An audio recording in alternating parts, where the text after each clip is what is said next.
दोस्तों, स्वागत है आपका आपके अपने YouTube चैनल दिसार जीकेजीएस क्लासेस में। दोस्तों, आप सब लोग कैसे हैं? उम्मीद करते हैं आप सब लोग अच्छे होंगे, स्वस्थ होंगे, मस्त होंगे और अपनी तैयारी बेहतरीन तरीके से आप सभी कर रहे होंगे। दोस्तों, हम आपको आरआरबी एएलपी सीबीटी 2 एग्जाम के लिए basic science and engineering rank की थ्योरी क्लास का आज स्टार्ट कर रहे हैं, जिसमें दोस्तों सबसे पहले हम पढ़ने वाले हैं मात्रक एवं मापन के बारे में। मात्रक एवं मापन की सारी थ्योरी हम इस क्लास में डिस्कस करने वाले हैं। दोस्तों, हर संडे को आपको थ्योरी क्लास मिलने वाली है। आज हमारा पहला संडे है जिसमें हम स्टार्ट कर रहे हैं मात्रक एवं मापन के बारे में। दोस्तों, वीडियो अच्छा लगे वीडियो को लाइक कर दीजिएगा, शेयर कर दीजिएगा, कमेंट कर दीजिएगा। चैनल पे नए हैं चैनल को सब्सक्राइब करके बेल आइकन को प्रेस कर लीजिएगा। और दोस्तों, हमसे जुड़ने के लिए, क्लास के अपडेट के लिए आप हमारा टेलीग्राम चैनल ज्वाइन कर सकते हैं। टेलीग्राम चैनल का लिंक मैंने डिस्क्रिप्शन बॉक्स में आपको दे दिया है। दोस्तों, जितना अच्छा आपका रिस्पॉन्स होगा उतने ही जल्दी हम आपके लिए थ्योरी क्लास और लेके आएंगे। नेक्स्ट संडे को सेकंड क्लास आएगी आपको दोस्तों थ्योरी की। तो दोस्तों, वीडियो को ज़्यादा से ज़्यादा संख्या में शेयर कर दीजिएगा ताकि हमें भी मोटिवेशन मिल सके। और हमने पूरी कोशिश की है दोस्तों आपको अच्छे से समझाने की। चलिए देर ना करते हुए स्टार्ट करते हैं आज का अपना सेशन और देखते हैं मात्रक एवं मापन की थ्योरी क्लास। दोस्तों, आज से हम आपके लिए स्टार्ट करने जा रहे हैं आरआरबी एएलपी सीबीटी 2 के लिए थ्योरी क्लास, जिसमें सबसे पहले हम पढ़ेंगे दोस्तों मात्रक एवं मापन के बारे में। मात्रक एवं मापन की थ्योरी जितनी भी है उसको इस वीडियो में हम आपके लिए समाप्त कर देंगे। दोस्तों, हर संडे को हम आपके लिए थ्योरी क्लास लेके आएंगे, जिसमें आज हमारी पहली क्लास जो होने वाली है वो मात्रक एवं मापन के बारे में होने वाली है। ठीक है, तो दोस्तों देर ना करते हुए स्टार्ट करते हैं आज का अपना सेशन और पढ़ते हैं मात्रक एवं मापन के बारे में। चलिए दोस्तों, सबसे पहले हम पढ़ेंगे भौतिक राशियों के बारे में कि भौतिक राशियां होती क्या है। दोस्तों, भौतिक राशियां वे राशियां जिन्हें प्रत्यक्ष या अप्रत्यक्ष रूप से मापा जा सके क्या कहलाती है? भौतिक राशियां कहलाती है। क्या कहलाती है? भौतिक राशियां कहलाती है, जिन्हें प्रत्यक्ष या अप्रत्यक्ष रूप से मापा जा सके। अच्छा, एक बात बताइए, आपको गुस्सा आ रहा है तो क्या आप गुस्से को माप सकते हैं क्या? या आप बोल सकते हैं कि मुझे 1 किलो गुस्सा आ रहा है, या आप बोल सकते हैं कि मुझे 1 किलो खुशी हुई? बोल सकते हैं क्या? नहीं ना दोस्तों। तो हम गुस्से या क्रोध को माप सकते हैं क्या? नहीं। अब बात करें द्रव्यमान की, मैंने बोला 1 किलोग्राम शक्कर मुझे आप दीजिए, तो किलोग्राम जो आया तो आप उसको माप सकते हैं ना। 1 किलो शक्कर मैंने आपसे बोला, तो आप शक्कर को माप सकते हैं कि नहीं माप सकते? माप सकते हैं ना। तो उसी प्रकार से वे राशियां जिन्हें प्रत्यक्ष या अप्रत्यक्ष रूप से मापा जा सके भौतिक राशियां कहलाती है। जैसे द्रव्यमान हो गया, ये कैसी राशि है? भौतिक राशि है। लंबाई हो गया, ये कैसी राशि है? भौतिक राशि है। समय हो गया, ये कैसी राशि है? भौतिक राशि है। बल हो गया, ये कैसी राशि है? भौतिक राशि है। द्रव्यमान हम माप सकते हैं द्रव्यमान को किलोग्राम में। लंबाई को मीटर में माप सकते हैं। समय की बात करें तो हम सेकेंड में माप सकते हैं। बल की बात करें तो आपको पूछेंगे ना कितना बल लगा, तो आप बोल सकते हैं ना 5 न्यूटन का बल लगा। बोल सकते हैं नहीं बोल सकते? तो भौतिक राशियां वे राशियां होती है जिन्हें प्रत्यक्ष या अप्रत्यक्ष रूप से मापा जा सके भौतिक राशियां कहलाती है। ठीक है दोस्तों, क्लियर है ना? चलिए आगे बढ़ते हैं। अब दोस्तों, भौतिक राशियों का वर्गीकरण किया गया है। दोस्तों, भौतिक राशियां जो होती ना, इन्हें 2 प्रकार से वर्गीकृत किया गया है। एक दिशा एवं परिमाण के आधार पर और एक मापन एवं मात्रक के आधार पर। दोस्तों, दिशा एवं परिमाण के आधार पर भी इन्हें 2 भागों में बांटा गया है। कौन कौन सी? एक होती है हमारी अदिश, जिसे हम स्केलर बोलते हैं, और एक होती है हमारी सदिश, जिसे हम क्या बोलते हैं? वेक्टर राशि बोलते हैं। दोस्तों, मापन एवं मात्रक के आधार पर कितनी राशियां होती है? तो ये भी 2 राशियां होती है। कौन कौन सी? एक होती है मूल राशियां, जिसे हम फंडामेंटल क्वांटिटीज कहते हैं, और एक होती है व्युत्पन्न राशियां, जिसे डिराइव्ड क्वांटिटीज हम इसे कहते हैं। ठीक है दोस्तों, वर्गीकरण के दोनों आधार में भ्रमित नहीं होना है, ये दोनों ही क्या है? अलग अलग है। ठीक है ना? चलिए आगे बढ़ते हैं। अब दोस्तों, सबसे पहले पढ़ेंगे हम सदिश एवं अदिश राशि के बारे में। दोस्तों, बात करें अदिश राशि के बारे में, स्केलर क्वांटिटीज के बारे में, तो इनको व्यक्त करने के लिए केवल परिमाण की आवश्यकता होती है, दिशा की नहीं। तो अदिश राशियां वे राशियां होती है जिनको व्यक्त करने के लिए केवल किसकी आवश्यकता होती है? परिमाण मतलब मैग्नीट्यूड की आवश्यकता होती है, दिशा की आवश्यकता नहीं होती है। उदाहरण की बात करें तो क्या हो गया? आयतन, घनत्व, लंबाई, द्रव्यमान, समय, चाल, ये सभी क्या राशियां है? ये सभी अदिश राशियां है। बात करें दोस्तों सदिश राशियों के बारे में, वेक्टर क्वांटिटीज के बारे में, तो वे राशियां जिनको व्यक्त करने के लिए दिशा के साथ साथ परिमाण की भी आवश्यकता होती है, मतलब परिमाण के साथ साथ दिशा की भी आवश्यकता होती है, वे राशियां सदिश राशियां कहलाती है। क्या कहलाती है? सदिश राशियां कहलाती है। उदाहरण की बात करते तो बल, वेग हो गया, विस्थापन हो गया। अच्छा, मैंने बोला आप इस पे बल लगाइए, मैंने आपको दिशा नहीं बताया। एक मान लीजिए एक पिंड रखा हुआ है, मैंने बोला इस पे बल लगाइए। अब मैंने कोई दिशा नहीं बताया, तो बल लगाने के लिए मुझे दिशा बताने की आवश्यकता होगी कि नहीं होगी? होगी कि नहीं होगी? होगी ना, बिल्कुल। मैंने बोला कि आप एक काम करिए, इसे आगे की तरफ मतलब पूर्व दिशा की ओर बल लगाइए, पूर्व दिशा की ओर बल लगाइए। तो मैंने दिशा बताया ना, तो जिस राशि को व्यक्त करने के लिए दिशा एवं परिमाण दोनों की आवश्यकता होती है, वही राशियां सदिश राशियां कहलाती है। क्लियर है ना दोस्तों? क्लियर है? चलिए आगे बढ़े, चलिए आगे बढ़ते हैं दोस्तों। उसी प्रकार से होता है, अब हमने पढ़ लिए किसमें, किसके दिशा एवं परिमाण के आधार पर। अब हम पढ़ेंगे मात्रक एवं मापन के आधार पर। दोस्तों मात्रक एवं मापन के आधार पर राशियां जो होती है वो कौन कौन सी होती है? एक होती है मूल राशि और एक होती है व्युत्पन्न राशि। बात करते हैं दोस्तों सबसे पहले मूल राशि के बारे में। तो मूल राशियां फंडामेंटल क्वांटिटीज, वे राशियां जो अन्य भौतिक राशियों पर निर्भर नहीं करती है। ऐसी राशियां जो अन्य भौतिक राशियों पर निर्भर नहीं करती है क्या कहलाती है? मूल राशियां कहलाती है। अब ये होती कितने प्रकार की है? तो दोस्तों ये 7 प्रकार की होती है। कितनी होती है? ये 7 होती है। कौन कौन सी? एक होती है द्रव्यमान, दूसरी लंबाई, तीसरी समय, चौथा तापमान, पांचवा विद्युत धारा, छठवीं ज्योति तीव्रता और सातवीं होती है पदार्थ की मात्रा। ये 7 जो राशियां है दोस्तों, ये मूल राशियां है और ये किसी अन्य भौतिक राशियों पे कभी भी निर्भर नहीं करती है। उसी प्रकार से बात करें दोस्तों हम किसके बारे में? व्युत्पन्न राशियों के बारे में, डेराइव्ड क्वांटिटीज के बारे में बात करें, तो ये राशियां जो मूल राशियों पर निर्भर करती है। मूल राशि कौन कौन सी? 7 जो मूल राशि होती है ये उन पर निर्भर करती है।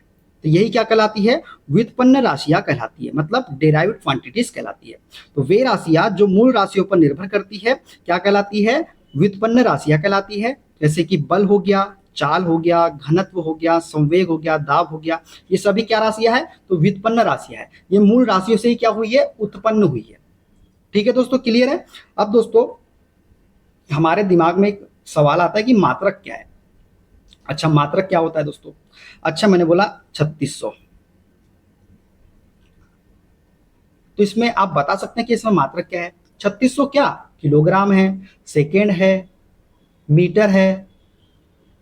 अगर मैंने सिर्फ आपको 3600 बोला तो आप बता पाएंगे कि क्या मैंने 3600 क्या बोला? नहीं बता पाएंगे ना। तो मात्रक क्या होते हैं दोस्तों? प्रत्येक मापी गई राशि में एक संख्या होती है और एक मात्रक होता है। क्या होती है? एक संख्या होती है और एक क्या होता है? मात्रक होता है। यही क्या है? यूनिट है। जैसे एक मैंने बोला 3600 सेकेंड, तो इसमें जो 3600 है दोस्तों ये क्या है? हमारा संख्या है, मतलब मैग्नीट्यूड या नंबर है। और एस जो दिख रहा है आपको ये क्या है? मात्रक है या फिर सेकेंड, जो सेकेंड समय का मात्रक होता है ना सेकेंड। तो प्रत्येक मापी गई राशि में एक संख्या और एक मात्रक होता है। यही क्या है? हमारा यूनिट कहलाता है। अगर मैंने सिर्फ बोल दिया कि 1500 बताइए 1500, तो आप इसमें बता सकते हैं कि 1500 क्या है? नहीं बता सकते ना, मैंने एक संख्या ही बोला आपको। तो आप संख्या देख के कुछ बता सकते हैं क्या? नहीं। तो मात्रक क्या होते हैं? संख्या के साथ में जो संख्या के साथ में उनके साथ जो मात्रक जुड़ा होता है, मतलब यूनिट जो जुड़ी होती है वही क्या है? मात्रक है। मैंने आपसे बोला 100, तो आप कुछ नहीं बता सकते, 100 तो एक संख्या है। लेकिन मैंने यही उसी को बोल दिया कि 100 मीटर, तो ये क्या हो गया? हमारा मात्रक, यूनिट कहलाने लगेगा, क्योंकि हमने यहाँ पे क्या कर दिया है? यहाँ पे मात्रक ऐड कर दिया है। क्लियर है? चलिए आगे बढ़े क्या? चलिए आगे बढ़ते हैं दोस्तों। उसी प्रकार से अब हमने सब कुछ पढ़ लिया। अब हम बात करेंगे मात्रक प्रणालियों के बारे में कि सिस्टम्स ऑफ यूनिट्स होती क्या क्या है। सबसे पहले पढ़ेंगे दोस्तों हम एफपीएस प्रणाली के बारे में, जिसे हम ब्रिटिश सिस्टम भी बोलते हैं। दोस्तों ये जो है ना, इसे ब्रिटिश प्रणाली भी कहा जाता है। क्या कहा जाता है? इसे ब्रिटिश प्रणाली भी कहा जाता है। इसमें दोस्तों एफ का फुल फॉर्म होता है फुट, पी का होता है पाउंड और एस का होता है सेकेंड। दोस्तों फुट का प्रयोग हम जो करते हैं ये लंबाई के मात्रक के लिए करते हैं। किसके लिए करते हैं? लंबाई का मात्रक एफपीएस प्रणाली में यदि हमको करना है तो हम किसका उपयोग करेंगे? फुट का उपयोग करेंगे। उसी प्रकार से दोस्तों यदि हमें द्रव्यमान का मात्रक यूज करना है तो किसका प्रयोग करेंगे? पाउंड का उपयोग करेंगे। उसी प्रकार दोस्तों समय का मात्रक हमको यदि उपयोग करना है तो एफपीएस प्रणाली में समय का जो मात्रक दिया गया है वो क्या है? सेकेंड है। ठीक है, तो एफपीएस प्रणाली को क्या बोला जाता है? ब्रिटिश प्रणाली भी कहा जाता है। एफ का मतलब है फुट, लंबाई के मात्रक, उस लंबाई के मात्रक के लिए यूज करते हैं फुट का। पाउंड का उपयोग करते हैं द्रव्यमान के लिए। सेकेंड का उपयोग करते हैं समय के लिए। अब एक बात आपको याद रखना है, एक पाउंड बराबर क्या होता है दोस्तों? तो एक पाउंड बराबर होता है 453.592 ग्राम के। कितना होता है? 453.592 ग्राम के बराबर होता है एक पाउंड, या लगभग में अगर हम बोले तो 453.6 ग्राम होता है एक पाउंड बराबर। ठीक है दोस्तों, क्लियर है। तो यहाँ पे एफपीएस प्रणाली आपको समझ में आ गई कि एफपीएस होती क्या है। एफपीएस प्रणाली को ब्रिटिश प्रणाली भी हम बोलते हैं। फुट लंबाई का मात्रक होता है, पाउंड द्रव्यमान का मात्रक होता है, सेकेंड समय का मात्रक होता है। ठीक है, क्लियर है। चलिए आगे बढ़ते हैं दोस्तों। अब शॉर्टकट ट्रिक थोड़ा सा देख लेते हैं दोस्तों। यदि किसी राशि को बताने के कहां या किस तरफ बोल दिया जाए, कहां या किस तरफ मतलब दिशा बता दी जाए, तो वे राशि क्या है, सदिश राशि है। जैसे बल की बात करें, बल किस दिशा में लगा, हमने एक बल लगाया, अब हमने एक बल्ब लगा दिया, अब बल तो लगा दिया लेकिन हमने दिशा नहीं बताई। तो बल लगाने के लिए हमको दिशा बताना आवश्यक है कि बल किस दिशा में लगाया गया, ऊपर की ओर लगाया गया, नीचे की ओर लगाया गया, आगे की ओर लगाया गया, पीछे की ओर लगाया गया। तो बल किस दिशा में लगा, ये क्या है, बल क्या हो जाएगा, फिर हमारी बल क्या है, हमारी सदिश राशि हो जाएगी। और दोस्तों दुनिया की हर राशि व्युत्पन्न है इन 7 मूल राशियों के अलावा। ठीक है, जो भी राशि है दोस्तों, जो 7 राशि हमने आपको बताई, इस 7 राशि के अलावा जितनी भी राशियां है वे सारी राशियां क्या है, व्युत्पन्न राशियां है, मतलब डिराइव्ड क्वांटिटीज है। ठीक है, उन 7 राशियों को आप याद कर लीजिए, बाकी को याद करने की जरूरत ही नहीं है। क्लियर है दोस्तों। चलिए आगे बढ़ते हैं दोस्तों। हमने अभी पढ़ा एफपीएस प्रणाली के बारे में। अब चलिए कुछ क्वेश्चन कर लेते हैं। चलिए दोस्तों कुछ क्वेश्चंस करते हैं। चलिए पहला क्वेश्चन दोस्तों, इनमें से कौन सी एक सदिश राशि है, मतलब वेक्टर क्वांटिटी है। समय, चाल, बल, आयतन। तो दोस्तों अभी हमने आपको बताया था ना दोस्तों, समय क्या एक सदिश राशि है क्या, नहीं। चाल एक सदिश राशि है क्या, नहीं। क्या बल सदिश राशि है क्या, बिल्कुल हाँ, बल जो है एक सदिश राशि है। आयतन सदिश राशि है क्या, नहीं। ये तीनों ही राशियां क्या है दोस्तों, अदिश राशि है। और बल जो है ये क्या है, सदिश राशि हो जाएगा। अगला क्वेश्चन दोस्तों, मूल राशियों की कुल संख्या कितनी होती है। तो दोस्तों मूल राशियों की कुल संख्या अभी हमने आपको बताया कितनी होती है, तो ये होती है दोस्तों 7। कितनी होती है, 7 होती है मूल राशियां। ठीक है, अब जो हमने पढ़ा है दोस्तों उसको क्या एक बार रिवाइज कर ले क्या, रिवाइज कर ले क्या उसको। चलिए एक बार रिवाइज कर लेते हैं दोस्तों। भौतिक राशियां जो मापी जा सकती है, फिजिकल क्वांटिटी से जिसे मापा जा सकता है, वही राशियां क्या कहलाती है, भौतिक राशियां कहलाती है। अदिश राशि की बात करें तो केवल परिमाण होता है अदिश राशि में। सदिश राशि की बात करें तो परिमाण प्लस दिशा दोनों होते हैं, तो ये क्या है, सदिश राशि है। मूल राशियां कैसी होती है दोस्तों, तो मूल राशियां पूर्णतः स्वतंत्र होती है और कितनी होती है, कुल 7 होती है। व्युत्पन्न राशि जो होती है दोस्तों क्या होती है, ये मूल राशियों से ही क्या होती है, मूल राशियों से मतलब मूल राशियों से निर्मित होती है। तो ये मूल राशियों पर निर्भर करती है, कौन सी राशियां, व्युत्पन्न राशियां। मापन का आधार क्या होता है दोस्तों, संख्या प्लस यूनिट। संख्या प्लस यूनिट बताए थे ना हमको, 3600 संख्या हो गई और एस लगा दिया हमने सेकेंड, मतलब मापन का जो आधार होगा वो क्या होगा, संख्या प्लस यूनिट हो जाएगा। ठीक है, एफपीएस प्रणाली हमने पढ़े थे, तो क्या होता है, इसमें द्रव्यमान का मात्रक पाउंड होता है और 1 पाउंड बराबर हमने बताया था ना आपको 453.6 ग्राम के बराबर होता है। क्लियर, इतना हमने पढ़ लिया। चलिए अब हम पढ़ते हैं और मापन प्रणाली के बारे में। दोस्तों हमने एफपीएस पढ़ लिया, अब हम पढ़ेंगे दोस्तों सीजीएस प्रणाली। बात करें दोस्तों सीजीएस प्रणाली के बारे में, तो इसे गाउसी प्रणाली भी कहते हैं। क्या बोलते हैं इसे हम, गाउसी प्रणाली भी कहते हैं।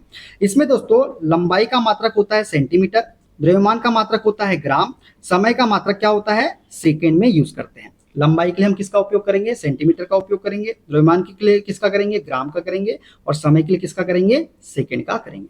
ठीक है, उसी प्रकार से एक प्रणाली होती है दोस्तों हमारी एमकेएस प्रणाली। दोस्तों ये जो प्रणाली होती है ये यांत्रिकी मतलब मैकेनिक्स से संबंधित होती है। इसमें दोस्तों लंबाई को हम मीटर में मापते हैं, द्रव्यमान को किलोग्राम में मापते हैं, समय को सेकंड में मापते हैं।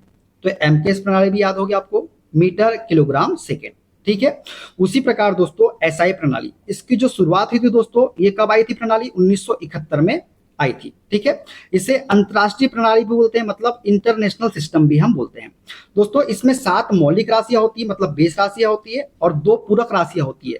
कौन सी, सप्लीमेंट्री राशियां। ठीक है, तो इसमें 7 मौलिक राशियां होती है और 2 कौन सी होती है, पूरक राशियां होती है। अभी हम सभी के बारे में डिटेल में पढ़ेंगे। ठीक है, चलिए आगे बढ़ते हैं।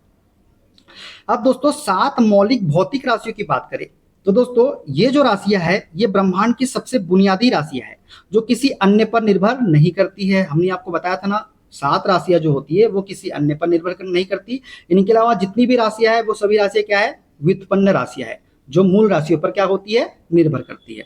तो पहली राशि क्या है दोस्तों हमारी, ये है हमारी द्रव्यमान। इसका मात्रक क्या होता है, किलोग्राम होता है। ठीक है। और इसका प्रतीक क्या होता है, स्मॉल केजी होता है, ठीक है। उसी प्रकार लंबाई की बात करें तो इसका मात्रक क्या होता है, मीटर होता है, स्मॉल एम से इसको प्रदर्शित करते हैं। समय का मात्रक होता है दोस्तों सेकेंड, इसे भी स्मॉल एस से प्रदर्शित करते हैं। तापमान की बात करें तो तापमान का मात्रक होता है केल्विन और इसे के से प्रदर्शित करते हैं।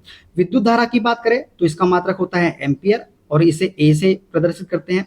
ज्योति तीव्रता का मात्रक बात करें कैंडेला होता है और इसे सीडी से प्रदर्शित करते हैं। और पदार्थ की मात्रा, इसका मात्रक होता है दोस्तों मोल और इसे MOL से हम प्रदर्शित करते हैं। इसका प्रतीक क्या होता है, MOL होता है। और दोस्तों ये जो प्रणाली है एसआई प्रणाली, ये सब विज्ञान की सभी शाखाओं में लागू होती है, सभी शाखाओं में लागू होती है। दोस्तों ये जो प्रणाली है इसको लाने का मुख्य उद्देश्य क्या है दोस्तों, इसका मुख्य उद्देश्य क्या है बताइए। इसका मुख्य उद्देश्य है दोस्तों, यदि देखिए एसआई प्रणाली जो होती है ये सभी देशों में समानता के रूप में कार्य करती है। अगर हम FPS मान लीजिए, हमारे यहाँ पे द्रव्यमान को किलोग्राम में मापते हैं, ठीक है, और मान लीजिए ब्रिटेन में पाउंड में मापते हैं। अब हमने कुछ सामान यहाँ से भेजा, हम तो द्रव्यमान के हिसाब से भेजेंगे ना, हम पाउंड नाप के भेजेंगे क्या, नहीं। पाउंड नाप के भेज सकते हैं क्या, नहीं, क्योंकि हम तो किलोग्राम का यूज करते हैं, लेकिन ब्रिटेन में तो पाउंड का उपयोग किया जाता है। तो इसी को ध्यान में रखते हुए एसआई प्रणाली बनाई गई, ताकि किसी भी कार्य को करने के लिए किसी प्रकार की असमानता ना आए और सभी लोग एक ही वजन का उपयोग करें, जिसमें आयात या निर्यात करने में किसी प्रकार की कोई भी समस्या उत्पन्न ना हो। इसलिए एसआई प्रणाली की शुरुआत की गई, ठीक है। तो इसमें 7 मूल राशियां ली गई और इसके अलावा जितनी भी राशियां थी, 2 पूरक राशियां भी ली गई। इसके अलावा जितनी भी राशियां थी वो व्युत्पन्न राशियां थी। तो उन्होंने बता दिया एसआई प्रणाली में कि आप द्रव्यमान को हमेशा किलोग्राम में मापेंगे, चाहे आप कहीं पे ही मापे, आपको द्रव्यमान को किलोग्राम में ही मापना है। लंबाई को मीटर में ही मापना है आपको, समय को सेकंड में ही मापना है, तापमान को केल्विन में ही मापना है, विद्युत धारा को एम्पियर में ही मापना है, ज्योति तीव्रता को कैंडेला में ही मापना है, पदार्थ की मात्रा को मोल में ही मापना है। आप किसी भी देश में जाएंगे तो इसी प्रणाली का क्या किया जाएगा, इस्तेमाल किया जाएगा, जिससे किसी प्रकार की कोई भी परेशानी उत्पन्न ना हो 2 देशों के मध्य में। क्लियर है दोस्तों, चलिए आगे बढ़ते हैं। दोस्तों 7 मौलिक राशि हमने बता दी है, इसके अलावा 2 पूरक राशियां भी बताई गई दोस्तों। 2 पूरक राशियां कौन कौन सी, एक थी हमारी समतल कोण जिसका मात्रक रेडियन है और प्रतीक क्या होता है, RAD होता है। और एक था हमारा ठोस कोण सॉलिड एंगल जिसका मात्रक होता है स्टेरेडियन और प्रतीक क्या है, SR है, ठीक है। दोस्तों 2D ज्यामिति के लिए प्रयोग किया जाता है किसका, समतल कोण का, मतलब रेडियन का। किस मात्रक का उपयोग करते हैं, 2D ज्यामिति के लिए प्रयोग होता है रेडियन का। उसी प्रकार 3D जैसे गोले की बात करें, इसको मापने के लिए हम किसका प्रयोग करते हैं, तो स्टेरेडियन का प्रयोग करते हैं। ठोस कोण को मापने के लिए किसका प्रयोग करेंगे, स्टेरेडियन का। और समतल कोण के लिए रेडियन के मात्रक का प्रयोग हम करेंगे, ठीक है दोस्तों। अच्छा चलिए, ये तो क्लियर हो गया दोस्तों। पाई रेडियन जो होता है ना, ये पाई रेडियन जो होता है ये 180 डिग्री के बराबर होता है। पाई रेडियन जो होता है दोस्तों ये किसके बराबर होता है, 180 डिग्री के बराबर होता है, ठीक है, पाई रेडियन। तो पाई का मान क्या होता है दोस्तों, ये होता है 22/7। 22/7 रेडियन बराबर किस क्या हो जाएगा, ये 180 डिग्री के हो जाएगा। तो 1 रेडियन यदि मैं आपसे पूछूं तो 1 रेडियन बराबर क्या हो जाएगा, 1 रेडियन बराबर हो जाएगा 180 × 7/22, ठीक है। 180 × 7/22 के बराबर हो जाएगा 1 रेडियन हमारा। क्लियर है, तो ये आप याद रख लेंगे मैथ ट्रिक में। पाई रेडियन बराबर क्या होगा, 180 डिग्री के होता है। पाई रेडियन बराबर क्या होता है, 180 डिग्री के, ठीक है। चलिए अब हम पढ़ते हैं दोस्तों व्युत्पन्न राशियों के बारे में, जो किससे मिलकर बनी होती है, मूल राशियों पर निर्भर करती है। तो दोस्तों मूल राशियों को गुना या भाग करके प्राप्त की गई राशियां ही क्या होती है, व्युत्पन्न राशियां होती है। यहाँ पे दोस्तों मूल राशियों का ही प्रयोग करके हम व्युत्पन्न राशि प्राप्त कर सकते हैं। जैसे क्षेत्रफल की बात करते हैं दोस्तों, क्षेत्रफल बराबर क्या होता है, लंबाई गुना चौड़ाई, लंबाई गुना चौड़ाई। और लंबाई का मात्रक क्या होता है दोस्तों, मीटर। चौड़ाई का ही मात्रक क्या होता है, मीटर। तो देखिए मीटर जो हो गया, यहाँ पे 2 बार मीटर आ गया ना, तो ये तो मूल राशि ही तो है। तो मूल राशि से मिलकर ही तो क्षेत्रफल का निर्माण हुआ। तो क्षेत्रफल का मात्रक क्या होगा, मीटर स्क्वायर हो जाएगा। उसी प्रकार आयतन की बात करें, वॉल्यूम की, तो ये होता है लंबाई गुना चौड़ाई गुना ऊंचाई, मतलब metre into metre into metre. तो मीटर क्यूब बना कि नहीं बना, तो मूल राशि से मिलकर ही बन रहा है ना। तो उसी प्रकार सबका याद रखना आपको, घनत्व हो गया डेंसिटी का, द्रव्यमान बटे आयतन होता है। वेग की बात करें तो विस्थापन बटे समय होता है। त्वरण की बात करें तो ये होता है वेग में परिवर्तन बटे समय। और घनत्व का मात्रक क्या होता है, तो किलोग्राम प्रति मीटर क्यूब होता है। उसी प्रकार वेग का क्या होता है, मीटर प्रति सेकंड होता है। उसी प्रकार बात करें त्वरण की, तो त्वरण का मात्रक क्या होता है, मीटर प्रति सेकंड स्क्वायर होता है। तो ये सभी जो राशियां है, व्युत्पन्न राशियां, ये किससे मिलकर बनी होती है, मूल राशियों से ही मिलकर बनी होती है। क्लियर है दोस्तों। उसी प्रकार और बात कर लेते हैं। तो दोस्तों बल और दाब की बात करें तो दोस्तों सबसे ज्यादा पूछे जाने वाले सूत्र इसी से हैं, बल और दाब का। दोस्तों बल क्या होता है, बल जो होता है ये होता है द्रव्यमान इंटू त्वरण के। क्या होता है, द्रव्यमान इंटू त्वरण के बराबर होता है बल बराबर। अब द्रव्यमान का मात्रक क्या होता है दोस्तों, किलोग्राम, और त्वरण का मात्रक क्या होता है, मीटर प्रति सेकंड स्क्वायर। तो बल का जो मात्रक हो जाएगा वो क्या हो जाएगा, किलोग्राम मीटर प्रति सेकंड स्क्वायर, या फिर इसे न्यूटन भी का बोला जाता है। क्या बोला जाता है, न्यूटन भी जाना जाता है। तो बल का मात्रक को दोनों याद रखना है, एक होता है किलोग्राम मीटर प्रति सेकंड स्क्वायर और न्यूटन। ठीक है। उसी प्रकार दाब की बात करें दोस्तों, तो दाब का मात्रक क्या होता है, तो दाब बराबर होता है दोस्तों बल बटा क्षेत्रफल। और बल का मात्रक क्या होता है, न्यूटन, और क्षेत्रफल का मात्रक क्या होता है, मीटर स्क्वायर। तो इसीलिए इसका मात्रक क्या हो जाएगा, न्यूटन प्रति मीटर स्क्वायर, या फिर पास्कल भी इसे हम बोलते हैं। तो बल का मात्रक क्या होता है, पास्कल होता है। ठीक है। अब दोस्तों ऐसा ही मात्रक तो हमने पढ़ लिया। अब इसको लिखने के कुछ नियम भी है दोस्तों जो हमको याद रखना होता है। जैसे नियम नंबर पहले की बात करें तो मात्रक के पूरे नाम को कभी भी बड़े प्रारंभिक अक्षर से नहीं लिखा जाता। जैसे मैंने बोला आपको 60 सेकेंड, तो ये जो हमने लिखा है दोस्तों, जो प्रारंभिक अक्षर होते हैं दोस्तों, उसे कभी भी बड़े अक्षर मतलब कैपिटल लेटर में नहीं लिखा जाता। यहाँ एस क्या है दोस्तों, देखिए कैपिटल लेटर में दिख रहा है ना, इसे हम हमेशा क्या लिखेंगे, स्मॉल लेटर में लिखेंगे। तो ये जो हमारा क्या हो जाएगा, गलत हो जाएगा। और ये देखिए जो सेकेंड वाला दिख रहा है 60s, ये क्या है, हमारा सत्य है। तो मात्रक के पूरे नाम को कभी भी क्या होगा, बड़े प्रारंभिक अक्षर से नहीं लिखा जाता। दूसरा नियम क्या बोलता है दोस्तों, वैज्ञानिक के नाम वाली मात्रक के लिए प्रतीक हमेशा बड़ा अक्षर होता है। अब जैसे मैंने बोला 20 न्यूटन, आपने लिखा 20 न्यूटन ऐसा, और मैंने लिखा 20 न्यूटन ऐसा, तो जो सही होगा दोस्तों वो होगा ऑप्शन नंबर बी, ये वाला। ये क्या है, हमारा गलत है। क्यों, क्योंकि वैज्ञानिक के नाम वाली, जैसे केल्विन की बात करें, केल्विन एक वैज्ञानिक तो थे, तो के जो हम लिखेंगे उसको क्या लिखेंगे, कैपिटल लेटर में लिखेंगे, ना कि स्मॉल लेटर में। तो कभी भी वैज्ञानिक वाला, आपको वैज्ञानिक के नाम पर किसी मात्रक का नाम रखा गया है तो वैज्ञानिक के नाम को हमेशा कैपिटल लेटर में लिखा जाएगा। ठीक है। उसी प्रकार बात करें नियम नंबर 3 की दोस्तों, तो मात्रक या प्रतीक को कभी भी बहुवचन के रूप में नहीं लिखा जाता। जो मात्रक या प्रतीक होते हैं दोस्तों, इन्हें कभी भी बहुवचन के रूप में नहीं लिखा जाता। जैसे देखिए 500 न्यूटन्स, ये तो बहुवचन हो गया, और एक लिखा है 500 न्यूटन, तो सही वाला कौन सा हो जाएगा, ऑप्शन नंबर बी, 500 न्यूटन वाला, ना कि न्यूटन्स वाला। उसी प्रकार दोस्तों नियम नंबर 4 क्या बोलता है, प्रतीक के बाद कभी भी विराम चिन्ह या फुल स्टॉप नहीं लिखे जाते। जैसे आपने लिखा 5 न्यूटन डॉट, और एक लिखा 5 न्यूटन, तो यदि डॉट लिखा है तो ये तो हमारा गलत है। प्रतीक के बाद कभी भी कोई भी विराम चिन्ह का प्रयोग नहीं किया जाएगा। तो 5 न्यूटन हमारा क्या हो जाएगा, ये वाला सही हो जाएगा। ठीक है। चलिए अब कुछ क्वेश्चन कर ले क्या, चलिए कुछ क्वेश्चन करते हैं दोस्तों। एसआई प्रणाली में कुल कितनी मूल राशियां होती है, कमेंट बॉक्स में आपको बताना है। आंसर इसका कमेंट बॉक्स में आप बताएंगे।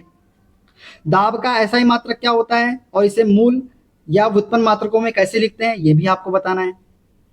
तीसरा क्वेश्चन दोस्तों, निम्न में से कौन सा सही लिखा है, इनमें देख के आप कमेंट बॉक्स में जरूर बताइएगा इन तीनों का आंसर क्या होगा। चलिए आगे बढ़े फिर हम लोग, चलिए आगे बढ़ते हैं दोस्तों। क्विक रिवीजन जो हमने अभी तक पढ़ा उसको देख लेते हैं दोस्तों। प्रणालियां कौन कौन सी होती है, एक होती है सीजीएस, एक होती है एमकेएस, और एक होती है एसआई प्रणाली। एसआई प्रणाली का हम आज उपयोग करते हैं। सीजीएस में द्रव्यमान को सेंटीमीटर, सीजीएस में लंबाई को सेंटीमीटर में, द्रव्यमान को ग्राम में, और समय को सेकंड में मापते हैं। एमकेएस में लंबाई को मीटर में, द्रव्यमान को किलोग्राम में, समय को सेकंड में। और एसआई प्रणाली तो हमने आपको बता दिया। अब एसआई की संरचना कैसी है, इसमें 7 मौलिक राशियां होती है दोस्तों, और 2 पूरक राशियां होती है। कौन सी, रेडियन और स्टेरेडियन। महत्वपूर्ण सूत्र आपको, जैसे घनत्व का सूत्र क्या होता है, किलोग्राम प्रति मीटर क्यूब। बल का होता है न्यूटन या फिर किलोग्राम मीटर प्रति सेकंड स्क्वायर। दाब का होता है पास्कल या फिर न्यूटन प्रति मीटर स्क्वायर। लेखन नियम क्या थे दोस्तों, लेखन नियम में हमने क्या पढ़ा, तो प्रतीकों का बहुवचन नहीं होता, वैज्ञानिक नाम वाले प्रतीक कैपिटल होते हैं, और इनके पीछे बिंदु नहीं लगता है। तो ये जो हमने पढ़ा था ये एक पूरा सारांश हो गया इसका। चलिए आगे बढ़े हम लोग, चलिए आगे बढ़ते हैं। अब हम पढ़ेंगे दोस्तों एसआई प्रीफिक्स उपसर्ग के बारे में। ये होते क्या है और इसका इस्तेमाल क्यों किया जाता है। तो चलिए स्टार्ट करते हैं अपना सेशन। चलिए दोस्तों, एसआई प्रीफिक्स है क्या और इनकी आवश्यकता क्यों पड़ती है। दोस्तों, भौतिक राशियों के जो परिमाण होते हैं ये एक विस्तृत श्रृंखला में भिन्न भिन्न होते हैं। बहुत बड़ी या बहुत छोटी संख्याओं को आसानी से लिखने के लिए हम 10 की घात का उपयोग करते हैं, और ये 10 की घात ही क्या है, प्रीफिक्स ही तो है, उपसर्ग ही तो कहते हैं इन्हें हम। इन 10 की घातों को क्या नाम दिया गया है, प्रीफिक्स दिया गया है। दोस्तों, यदि हमने बहुत बड़ी त्रिज्या मापना है, बहुत बड़ी बहुत बड़ी बहुत बड़ी, जैसे पृथ्वी की त्रिज्या ले लेते हैं अपन, जैसे पृथ्वी की त्रिज्या है 6.4 इंटू 10 की पावर 6 मीटर है, तो क्या इसको हम ऐसा लिखेंगे, और 64,00,00,00,00,00,00,00,00 बहुत सारे जीरो ऐसा लिखेंगे क्या, नहीं। बहुत बड़ी राशियों को मापने के लिए या बहुत छोटी राशियों को मापने के लिए हम किसका उपयोग करते हैं, 10 की घातों का उपयोग करते हैं, और यही क्या है, हमारा प्रीफिक्स है, ताकि राशियों को छोटे रूप में लिखा जा सके। मान को किस में लिखा जाता है, छोटे रूप में लिखा जा सके।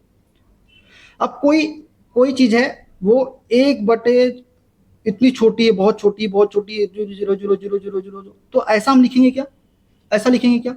बहुत छोटे मान को दर्शाने के लिए भी, बहुत छोटे मान को, बहुत बड़े मान को बहुत छोटे मान को दर्शाने के लिए हम 10 की घात का प्रयोग करते हैं, और यही क्या कहलाते हैं, हमारे प्रीफिक्स कहलाते हैं, जिससे मानों को छोटे छोटे रूप में लिखा जा सके और बड़े मानों को भी छोटे रूप में लिखा जा सके, मतलब दर्शाया जा सके। ठीक है, जैसे पृथ्वी की त्रिज्या कितनी होती है, तो ये होती है 6.4 इंटू 10 की पावर 6 मीटर। अब देखिए इतना लिखा हुआ है, अब 10 की पावर अपन हटाएंगे 64, फिर 1 जीरो, फिर 6 जीरो और लगेंगे, 1 2 3 4 5 6, इतना बड़ा लिखेंगे दोस्तों हम लोग। बहुत बड़ा मान है, इसको हम, अब बहुत बड़ा मान है तो क्या इतना बड़ा लिखेंगे क्या हम कॉपी में या कहीं पे भी आप लिखोगे या नहीं ना। तो हमने क्या किया, इसको हमने छोटा कर दिया, और हमने इसलिए क्या किया, प्रीफिक्स का उपयोग किया। प्रीफिक्स मतलब 10 की घात का उपयोग किया, यही क्या है, हमारे प्रीफिक्स है। ठीक है दोस्तों, क्लियर हो गया। उसी तरह परमाणु की त्रिज्या दोस्तों 10 की पावर -10 मीटर, मतलब 1/10 की पावर 10। तो अब जीरो लगाएंगे, 1 0 3 4 5 6 7 8 9 10, ऐसा लिखेंगे क्या। इसलिए हमने इसका क्या किया, इसको सही छोटे मान में लिखने के लिए हमने किसका प्रयोग किया, 10 की घात का प्रयोग किया, तो हमने इस प्रकार से लिखा। तो यही ये क्या है, हमारे एसआई प्रीफिक्स मतलब प्रीफिक्स। ठीक है, मतलब 10 की घातों को एक विशेष नाम दिया गया, जिसे ही हम क्या बोलते हैं, प्रीफिक्स। ठीक है ना, चलिए आगे बढ़ते हैं, प्रीफिक्स के बारे में पढ़ते हैं। दोस्तों, मैक्रो वर्ल्ड मतलब धनात्मक घातें, पॉजिटिव पावर ऑफ 10। अब ये कहां से होती है, कौन कौन सी होती है, जैसे आपको याद रखना है, deca, hecto, kilo, mega, giga, tera, peta, exa, zetta, yotta. Positive of power 10, ये पॉजिटिव पावर है दोस्तों, मतलब बहुत बड़ी राशि को दर्शाने के लिए इनका उपयोग हम करेंगे। बहुत सारे जीरो दिए हैं किसी राशि में, तो इसलिए हम किसका उपयोग करेंगे, धनात्मक घातों का उपयोग करेंगे। अब ये जैसे डेका का मान क्या होता है, 10 की पावर 1 होता है। हेक्टो का मान क्या होता है, 10 की पावर 2 होता है। किलो का मान क्या होता है, 10 की पावर 3 होता है। मेगा का मान क्या होता है, 10 की पावर 6 होता है। गीगा का मान कितना होता है, 10 की पावर 9 होता है। टेरा का मान 10 की पावर 12 होता है। पेटा का मान 10 की पावर 15 होता है। एक्सा की बात करें तो 10 की पावर 18 होता है मान, और जेटा की बात करें 10 की पावर 21 होता है, और योटा की बात करें 10 की पावर 24 होता है। अच्छा, मैंने बोला 1 गीगा मीटर बताइए बराबर क्या होगा, 1 गीगा मीटर। तो क्या इसको हम ऐसा भी तो लिख सकते हैं ना, 1 इंटू 10 की पावर, गीगा बराबर कितना होता है, गीगा बराबर देखिए कितना होता है, 10 की पावर 9। 1 इंटू 10 की पावर 9 भी तो लिख सकता हूं मैं, मीटर। अब इसके लिए क्या होगा, ये हमको पूरी पावर ऑफ घात याद होना चाहिए। अब सर याद कैसे करें, ये तो याद ही नहीं होगा, बड़ा कंफ्यूजन वाली बात है। ट्रिक बता दें क्या आपको हम लोग, ट्रिक बता दें याद करने की। चलिए धनात्मक घातों को याद करने की ट्रिक देखते हैं। ठीक है, चलिए अब क्या है दोस्तों, देखिए आपको बस इतना लिख के याद रखना है, देखा है कहीं मैंने घाघरा तेरा, क्या है, देखा है कहीं मैंने घाघरा तेरा, तेरा पहनो तो इसे जरा यार। ठीक है, देखा है कहीं मैंने घाघरा तेरा, पहनो तो इसे जरा यार। अब कैसे याद रखेंगे, देखा है का डेका, है का हेक्टो, के से किलो, मैंने से मेगा, घाघरा से गीगा, टेरा से टेरा, पैनो से पेटा, एग्जा से इसे से एग्जा, जरा से जेटा और यार से योटा। देखा है कहीं मैंने घाघरा तेरा, पहनो तो इसे जरा यार। ये ट्रिक याद रख लोगे क्या? बहुत सिंपल ट्रिक है, बहुत सिंपल ट्रिक है, बस सामने के एक वर्ड को याद रखना है। DHKMGTPE Z। अब घात कैसे याद रखेंगे? देखो, देखा है 10 की पावर 1 है, 1 2 3, फिर 3 का दुगना 6, फिर 6 का 6 3, जैसे 10 की पावर 1 है देखा का, 10 की पावर 2, 10 की पावर 3 तक के, फिर इसका दुगना कर देंगे 10 की पावर 6, फिर 10 की पावर 9, फिर 10 की पावर 12, फिर 10 की पावर 15, फिर 10 की पावर 18, फिर 10 की पावर 21, बस 10 की पावर 24। 1 2 3 तक याद रखना है, उसके बाद 6 3 6 9 12, 3 3 3 3 सब में ऐड करते जाना है। तो इस प्रकार से आप याद रख लोगे क्या? ये है हमारी शॉर्टकट ट्रिक, किसकी? धनात्मक घातों को याद रखने की।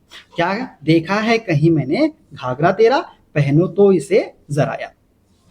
क्लियर? तो इस ट्रिक को याद रख लीजिएगा, इससे आपसे कभी गलती नहीं होगी दोस्तों, आप हर एक चीज को याद रख पाओगे। अब बात करते हैं दोस्तों ऋणात्मक घातों के बारे में।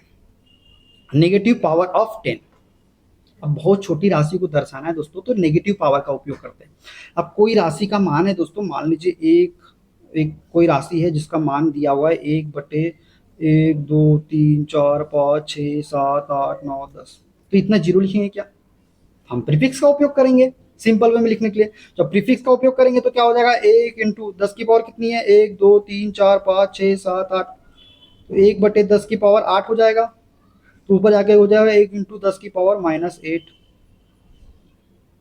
ऐसे तो करेंगे। तो ऋणात्मक घातों का उपयोग क्या करते हैं? जब बहुत छोटा मान दिया होता है ना, उसको दर्शाने के लिए हम इस प्रीफिक्स का उपयोग करते हैं। ठीक है, ऋणात्मक घाते समझ में आ गई। अब इसको भी कैसे याद रखें सर? इसको भी कोई ट्रिक है क्या? हाँ बिल्कुल, इसकी भी ट्रिक बनाई है हमने।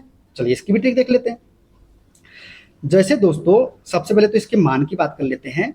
जो देसी का मान होता है दोस्तों, ये क्या होता है? 10 की पावर -1 होता है। सेंटी की बात करें तो इसका मान 10 की पावर -2 होता है। मिली की बात करें तो इसका मान 10 की पावर -3 होता है। माइक्रो पूछ ले तो 10 की पावर -6 होता है। नैनो पूछ ले 10 की पावर -9 होता है। पिको पूछ ले 10 की पावर -12 होता है। फेमटो यदि पूछ ले 10 की पावर -15 होता है। ऑटो जब ये पूछ ले तो 10 की पावर -18 होता है। और जेप्टो की पूछ ले तो 10 की पावर -21 होता है। और योक्टो पूछ ले तो 10 की पावर -24 होता है। अब इसकी ट्रिक है क्या? हाँ बिल्कुल ट्रिक है, चलिए ट्रिक देख लेते हैं। तो नेगेटिव पावर को याद रखने का तरीका है दोस्तों क्या? देसी छोरी मिली मित्रों। क्या होगा? देसी छोरी मिली मित्रों, नैनो से पिया फेमटा, आओ तो जरा यार। डी से देसी, छोरी से सेंटी, मिली से मिली है, मित्रों से माइक्रो, नैनो से नैनो, पिया से पिको, फेंटा से फेमटो, आटो से एटो, और जरा से जेप्टो, और यार से योक्टो। क्लियर? ऐसे याद रखेंगे, देसी छोरी मिली मित्रों, नैनो से पिया फेंटा, आओ तो जरा यार। याद रख लोगे ये ट्रिक को? भूलोगे तो नहीं? नहीं भूलोगे ना? अब पावर कैसे याद रखना है? देसी का याद रखना है, 1 2 3 याद रखना है सबसे पहले। फिर 1 2 3 याद रखना है, फिर 3 का डबल कर देना, 3 का डबल कर देना 6, फिर 6 + 3 9, 9 + 3 12, 12 + 3 15, 15 + 3 18, 18 + 3 21, 21 + 3 24। बस इस प्रकार से आपको याद रख लेना है। चलिए क्लियर हो गया ना ये वाला कैसे हुआ? SI प्रीफिक्स समझ में आ गया आपको क्लियर एकदम अच्छे तरीके से? चलिए आगे बढ़ते हैं। अब तो golden rules of prefix conversion. अब गोल्डन रूल क्या होता है दोस्तों? जब भी आपको प्रीफिक्स को हटाना हो, मतलब जब भी हमको प्रीफिक्स हटाना है, तो हम क्या करेंगे? उसकी वैल्यू का क्या करेंगे? गुना करेंगे। जब भी प्रीफिक्स को हटाना तो क्या करेंगे? उसकी वैल्यू का गुना करेंगे। ठीक है। रूल नंबर 2 क्या बोलता है? प्रीफिक्स जोड़ना। जब भी दोस्तों हमको प्रीफिक्स जोड़ना है तो उसकी वैल्यू का क्या करेंगे? उसकी वैल्यू से हम क्या करेंगे? भाग देंगे। उसकी वैल्यू से क्या देंगे? भाग देंगे। तो प्रीफिक्स हटाना है, गुना करेंगे। प्रीफिक्स जोड़ना है, भाग देंगे। प्रीफिक्स हटाना है, गुना करेंगे। प्रीफिक्स जोड़ना है, भाग देंगे। अब कैसे करेंगे? चलिए एग्जांपल से समझते हैं। चलिए एग्जांपल क्या है? सबसे पहले देखते हैं प्रीफिक्स को हटाना। अब दोस्तों मैंने बोला 8 गीगामीटर बराबर कितने मीटर के होता है? मैंने बोला 8 गीगा मीटर बराबर कितने मीटर के होता है।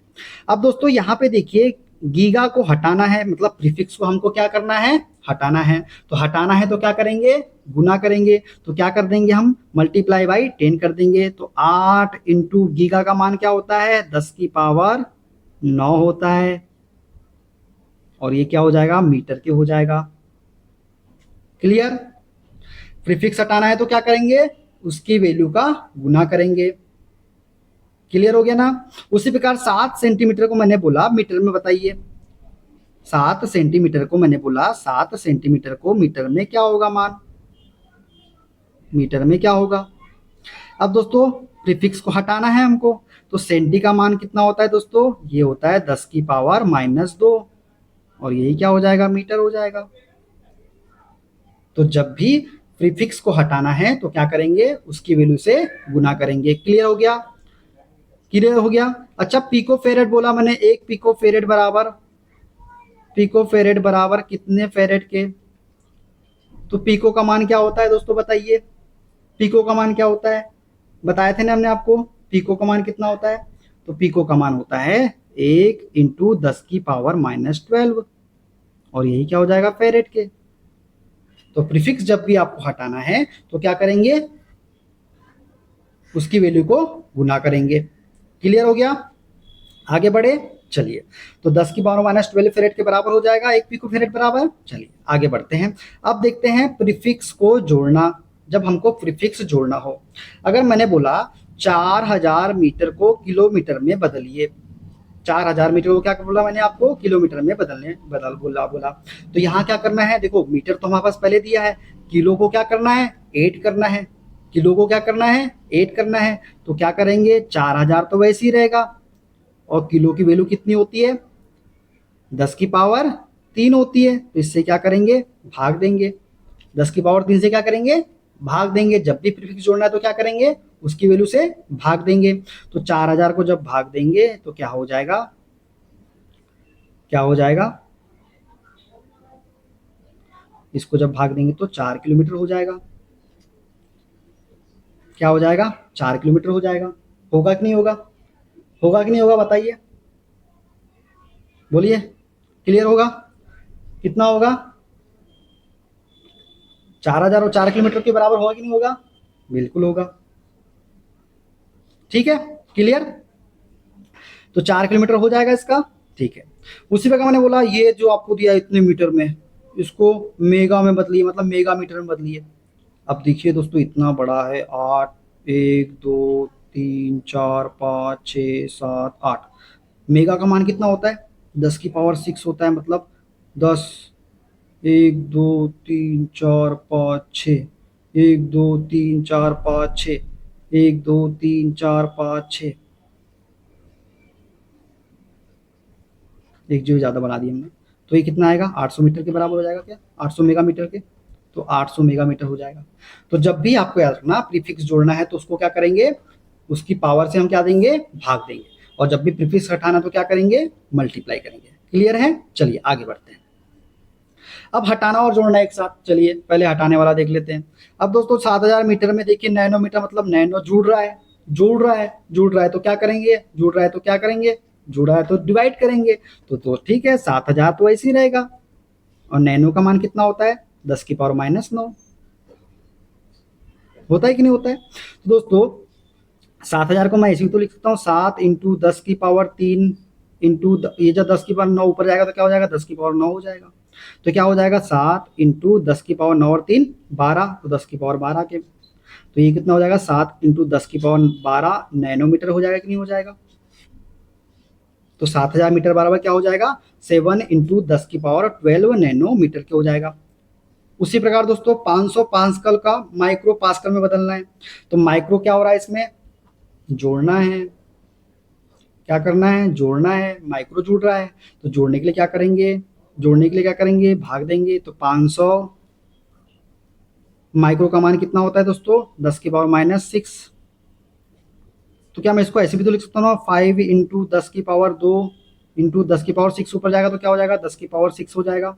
तो 6 और 2 8, तो 5 इंटू 10 की पावर 8 माइक्रो पास्कल लिख सकता हूँ कि नहीं लिख सकता। तो क्या हो जाएगा 5 इंटू 10⁸ माइक्रो पास्कल के बराबर होगा कि नहीं होगा, हो जाएगा। क्लियर है? चलिए आगे बढ़ते हैं। चलिए अब इन क्वेश्चन के जवाब आपको कमेंट बॉक्स में देना है। बताइए एक फेमटो का मान क्या होता है? एक फेमटो का मान क्या होता है? 10⁻12, 10⁻15, 10⁻15 या फिर 10⁻9। तो दोस्तों एक फेमटो का मान कितना होता है? तो एक फेमटो का मान होता है दोस्तों हमारा कितना होता है? तो ये होता है दोस्तों 10⁻15 के। तो ऑप्शन बी वाला करेक्ट आंसर हो जाएगा। ठीक है, ये क्वेश्चन याद मत रखिए दोस्तों, ये गलत वो हो गया। ठीक है, प्रीफिक्स की गोल्डन रूल क्या है? जब भी जोड़ना है तो क्या करेंगे? डिवाइड करेंगे, और जब भी हटाना है प्रीफिक्स को तो क्या करेंगे? मल्टीप्लाई करेंगे। ठीक है, चलिए आगे बढ़ते हैं। अच्छा, अब क्विक रिवीजन जो हमने अभी तक पढ़ा उसका एक बार कर ले। चलिए, उपसर्ग प्रीफिक्स क्या होते हैं दोस्तों? बहुत बड़ी या छोटी भौतिक राशियों को 10 की घातों में लिखने का तरीका ही क्या कहलाता है? उपसर्ग प्रीफिक्स कहलाता है। मैक्रो वर्ड क्या होते हैं? डेका से लेके योटा तक के। ठीक है, वही 40 याद है क्या? देखा है कहीं मैंने घाघरा तेरा है। वैसे माइक्रो वर्ड क्या होते हैं? देसी से लेके योक्टो तक, मतलब माइनस की घात, जैसे देसी छोरी मिली मित्रों। ठीक याद है ना? ठीक है। गोल्डन रूल वर्ड क्या है? हटाना है तो प्रीफिक्स हटाना है तो वैल्यू से क्या करेंगे? गुना करेंगे, मल्टीप्लाई करेंगे। गोल्डन रूल 2 क्या बोलता है? जोड़ना है, प्रीफिक्स जोड़ना है तो वैल्यू से क्या करेंगे? भाग देंगे। क्लियर हो गया? चलिए आगे बढ़ते हैं। अब दोस्तों प्रायोगिक मात्रक एवं मापन के बारे में बात कर लेते हैं। तो प्रायोगिक मात्रक एवं मापन क्या है? जैसे कुछ महत्वपूर्ण प्रायोगिक इकाइयां होती है, जैसे खगोलीय मात्रक हो गए, प्रकाश वर्ष हो गया, पारसी हो गया, उनके बारे में हम चर्चा करेंगे। ठीक है, चलिए सबसे पहले बात करते हैं दोस्तों बड़ी दूरियों के मात्रक के बारे में। तो दोस्तों बड़ी दूरी के मात्रक के लिए दोस्तों हम किसका उपयोग करते हैं? खगोलीय मात्रक का उपयोग करते हैं, प्रकाश वर्ष का उपयोग करते हैं, पारसिक का उपयोग करते हैं। अब खगोलीय मात्रक क्या होता है दोस्तों? एस्ट्रोनॉमिकल यूनिट क्या होता है? पृथ्वी के केंद्र से सूर्य के केंद्र की औसत दूरी क्या कहलाती है? एस्ट्रोनॉमिकल यूनिट कहलाती है, मतलब खगोलीय मात्रक कहलाते हैं। और एक एस्ट्रोनॉमिकल यूनिट बराबर क्या होता है? 1.496 इंटू 10⁻11 मीटर, या फिर हम इसको लगभग में क्या बोलते हैं? 1.5 इंटू 10⁻11 मीटर। तो ये आपको याद रखना है, एक एस्ट्रोनॉमिकल यूनिट बराबर क्या होता है? 1.5 इंटू 10⁻11 मीटर के। उसी प्रकार बात करें दोस्तों प्रकाश वर्ष के बारे में, लाइट ईयर के बारे में, तो प्रकाश द्वारा निर्वात में एक वर्ष में तय की गई दूरी ही क्या कहलाती है? प्रकाश वर्ष कहलाती है। और एक लीप ईयर में एक लीप ईयर का मान क्या होता है? तो ये होता है 9.46 इंटू 10⁻15 मीटर के होता है। तो ये भी आपको याद रखना है। अब बात करें दोस्तों पारसेक की, तो दूरी जब पारसेक क्या होता है? एक पारसेक पृथ्वी से किसी खगोलीय पिंड की दूरी होती है जब वह पिंड एक आर्क सेकंड के दिग्भेद कोण पर होता है। तो पारसेक क्या होता है? जब एक पारसेक पृथ्वी से किसी खगोलीय पिंड की दूरी होती है, एक पारसेक क्या होता है? पृथ्वी से किसी खगोलीय पिंड की दूरी होती है जब वह पिंड एक आर्क सेकंड का कोण बनाता है। तो एक पारसेक बराबर क्या होता है? एक पारसेक बराबर होता है दोस्तों 3.1 इंटू 10⁻16 मीटर के। तो याद रखोगे बड़ी दूरी के मात्रक कौन कौन से होते हैं? एक होता है खगोलीय मात्रक एस्ट्रोनॉमिकल यूनिट, एक होता है प्रकाश वर्ष, और एक होता है पारसेक। अब पारसेक के बारे में बात कर लेते हैं दोस्तों। तो दोस्तों पारसेक जो होता है ये दूरी का सबसे बड़ा मात्रक होता है। कौन सा? पारसेक। तो याद रख लोगे दूरी का सबसे बड़ा मात्रक क्या होता है? दूरी का सबसे बड़ा मात्रक होता है पारसेक। और एक पारसेक किसके बराबर होता है? 3.26 लीप ईयर के बराबर होता है दोस्तों, 3.26 लीप ईयर के। तो दूरी का सबसे बड़ा मात्रक क्या है? हमारा पारसेक है। और एक पारसेक बराबर क्या होता है? 3.26 लीप ईयर के, या फिर 206265 एस्ट्रोनॉमिकल यूनिट के बराबर होता है एक पारसेक। क्लियर है दोस्तों? अब देखते हैं दोस्तों छोटी दूरियों के मात्रक। छोटी दूरी को मापने के लिए हम किसका उपयोग करते हैं? माइक्रोन का उपयोग करते हैं, नैनोमीटर का उपयोग करते हैं, एंगस्ट्रॉम का उपयोग करते हैं, फर्मी का उपयोग करते हैं। तो छोटी दूरियों के लिए हम किसका उपयोग करते हैं? माइक्रोन हो गया, नैनोमीटर हो गया, एंगस्ट्रॉम हो गया, फर्मी हो गया। तो एक माइक्रोन बराबर क्या होता है दोस्तों? इसे हम माइक्रोमीटर भी बोलते हैं दोस्तों। माइक्रोमीटर को ही माइक्रोन बोला जाता है दोस्तों, ठीक है, ये आपको याद रखना है। तो एक माइक्रोमीटर या माइक्रोन बराबर होता है दोस्तों 10⁻6 मीटर। एक नैनोमीटर आपसे पूछे तो क्या होगा? 10⁻9 मीटर।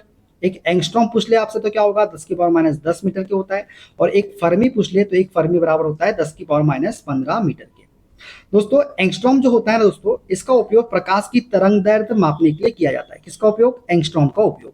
जबकि फर्मी का उपयोग जो है ये नाभिक के आकार के लिए होता है। फर्मी का उपयोग किस लिए करते हैं? नाभिक के आकार को मापने के लिए। ठीक है, क्लियर है?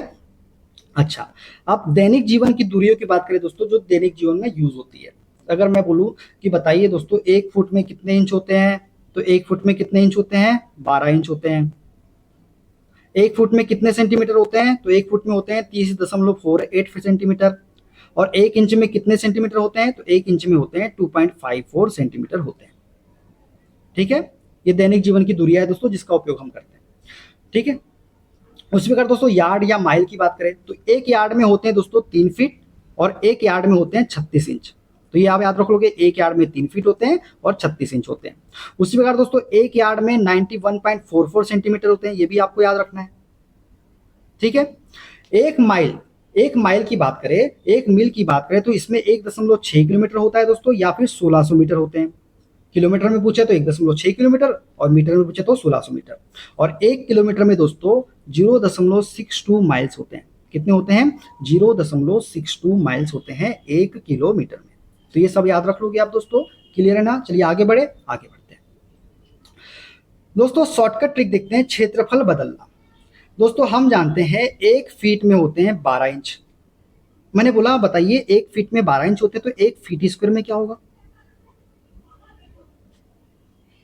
तो दोस्तों 1 फीट में जब 12 इंच होते हैं, तो 1 फीट स्क्वायर में 1 फीट इंटू 1 फीट। तो 1 फीट में होते हैं 12 इंच, और 1 फीट में होते हैं 12 इंच, तो 12 12 144 इंच स्क्वायर होते हैं 1 फीट स्क्वायर में। क्लियर? उसी प्रकार मैंने यदि आपसे पूछ ला यार्ड में क्या होता है, तो हम जानते हैं एक यार्ड में कितने होते हैं, एक यार्ड में होते हैं 3 फीट, ये होते हैं। तो एक यार्ड स्क्वायर में बोल दो, तो एक यार्ड स्क्वायर में कितने होंगे, तो यार्ड इंटू यार्ड। और एक यार्ड में होते हैं 3 फीट, और एक यार्ड में होते हैं 3 फीट, तो 3 तिया 9 फीट। तो 9 फीट स्क्वायर हो जाएगा कि नहीं हो जाएगा, हो जाएगा कि नहीं हो जाएगा। तो इस प्रकार से आप क्वेश्चन को सॉल्व करेंगे। जब भी स्क्वायर में पूछे तो दोनों का मल्टीप्लाई कर दीजिए, और जितना इंच दिया है उसको मल्टीप्लाई करके आंसर निकाल लीजिए। क्लियर है दोस्तों? क्षेत्रफल की मात्रा याद करने की आवश्यकता नहीं है आपको, क्योंकि लंबाई का वर्ग करें, कोई भी जे उसका वर्ग करना है ना। अब 1 फीट में 12 इंच होते हैं, स्क्वायर पूछ लिया तो 12 का स्क्वायर कर दो 144 डायरेक्ट।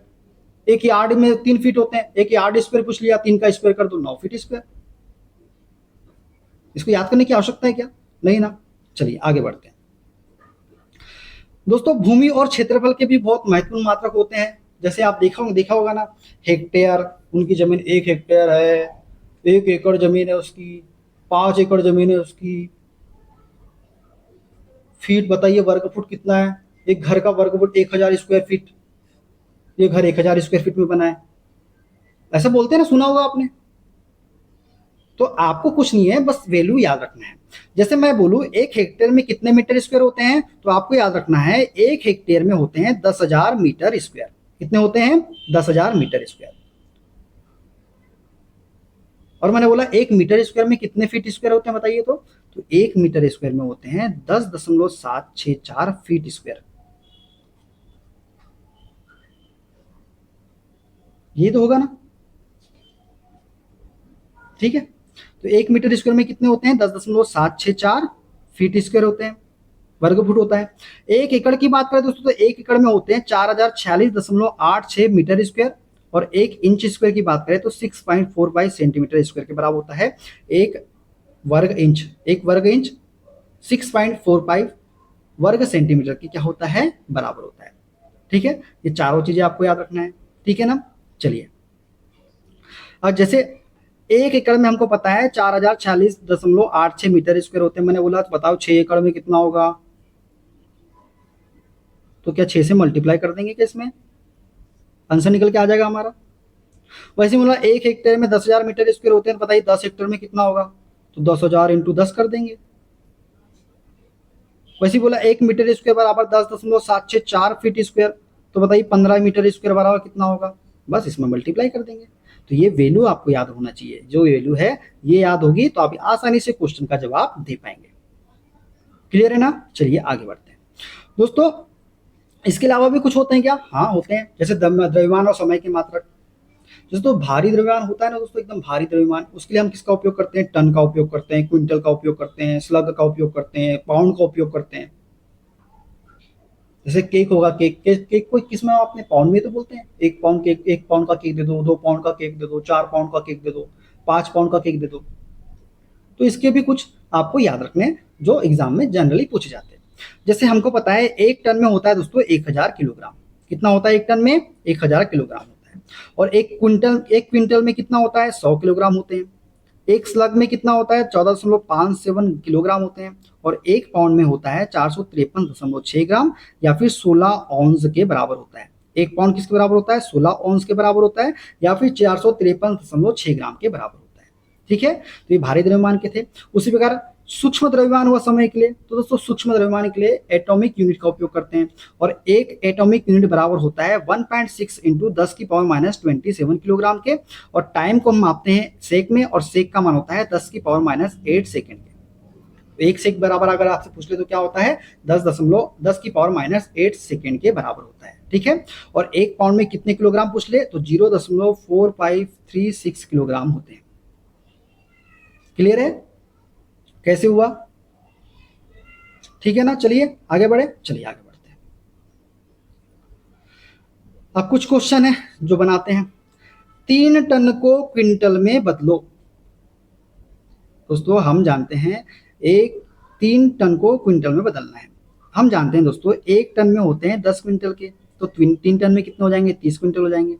अब हम जानते हैं, चलो हमको वो भी नहीं पता, तो हम जानते हैं 1 टन में होते हैं 1000 किलोग्राम। 1000 किलोग्राम, ठीक है। अब जानते हैं 1 टन में 1000 किलोग्राम मतलब 10 क्विंटल इंटू 100, यही तो होगा 10 क्विंटल इंटू 100। तो क्या हो जाएगा? ये तो 10 क्विंटल है, और हमसे पूछा क्या है? 3 टन के बारे में पूछा है, तो 3 टन कर देंगे, 10 इंटू 3 कर देंगे, तो कितना आ जाएगा? 30 क्विंटल आ जाएगा कि नहीं आ जाएगा? आ जाएगा कि नहीं आ जाएगा? आ जाएगा कि नहीं आ जाएगा बताओ? तो 30 क्विंटल हो जाएगा। 1 टन को क्विंटल में बदलो, तो 1 टन में कितने क्विंटल होते हैं? 10 क्विंटल होते हैं। तो 3 टन में कितने हो जाएंगे? 30 क्विंटल हो जाएंगे। उसी प्रकार दोस्तों 90 डिग्री रेडियन को बदलो। 90 डिग्रियन को रेडियन में बदलना है। हम जानते हैं दोस्तों 180 डिग्री बराबर होता है पाई रेडियन के। ठीक है, 180 डिग्री बराबर किसका क्या होता है? पाई रेडियन के बराबर होता है। अब 90 बनाना है दोस्तों 180 को, तो 180 को मैं जब भाग दूंगा 2 से तभी तो 90 बनेगा। तो पाई को भी मैं 2 से भाग दे दूं क्या? तो 90 डिग्री रेडियन बराबर क्या हो जाएगा? पाई/2 रेडियन के बराबर हो जाएगा क्या? हो जाएगा कि नहीं हो जाएगा? हो जाएगा।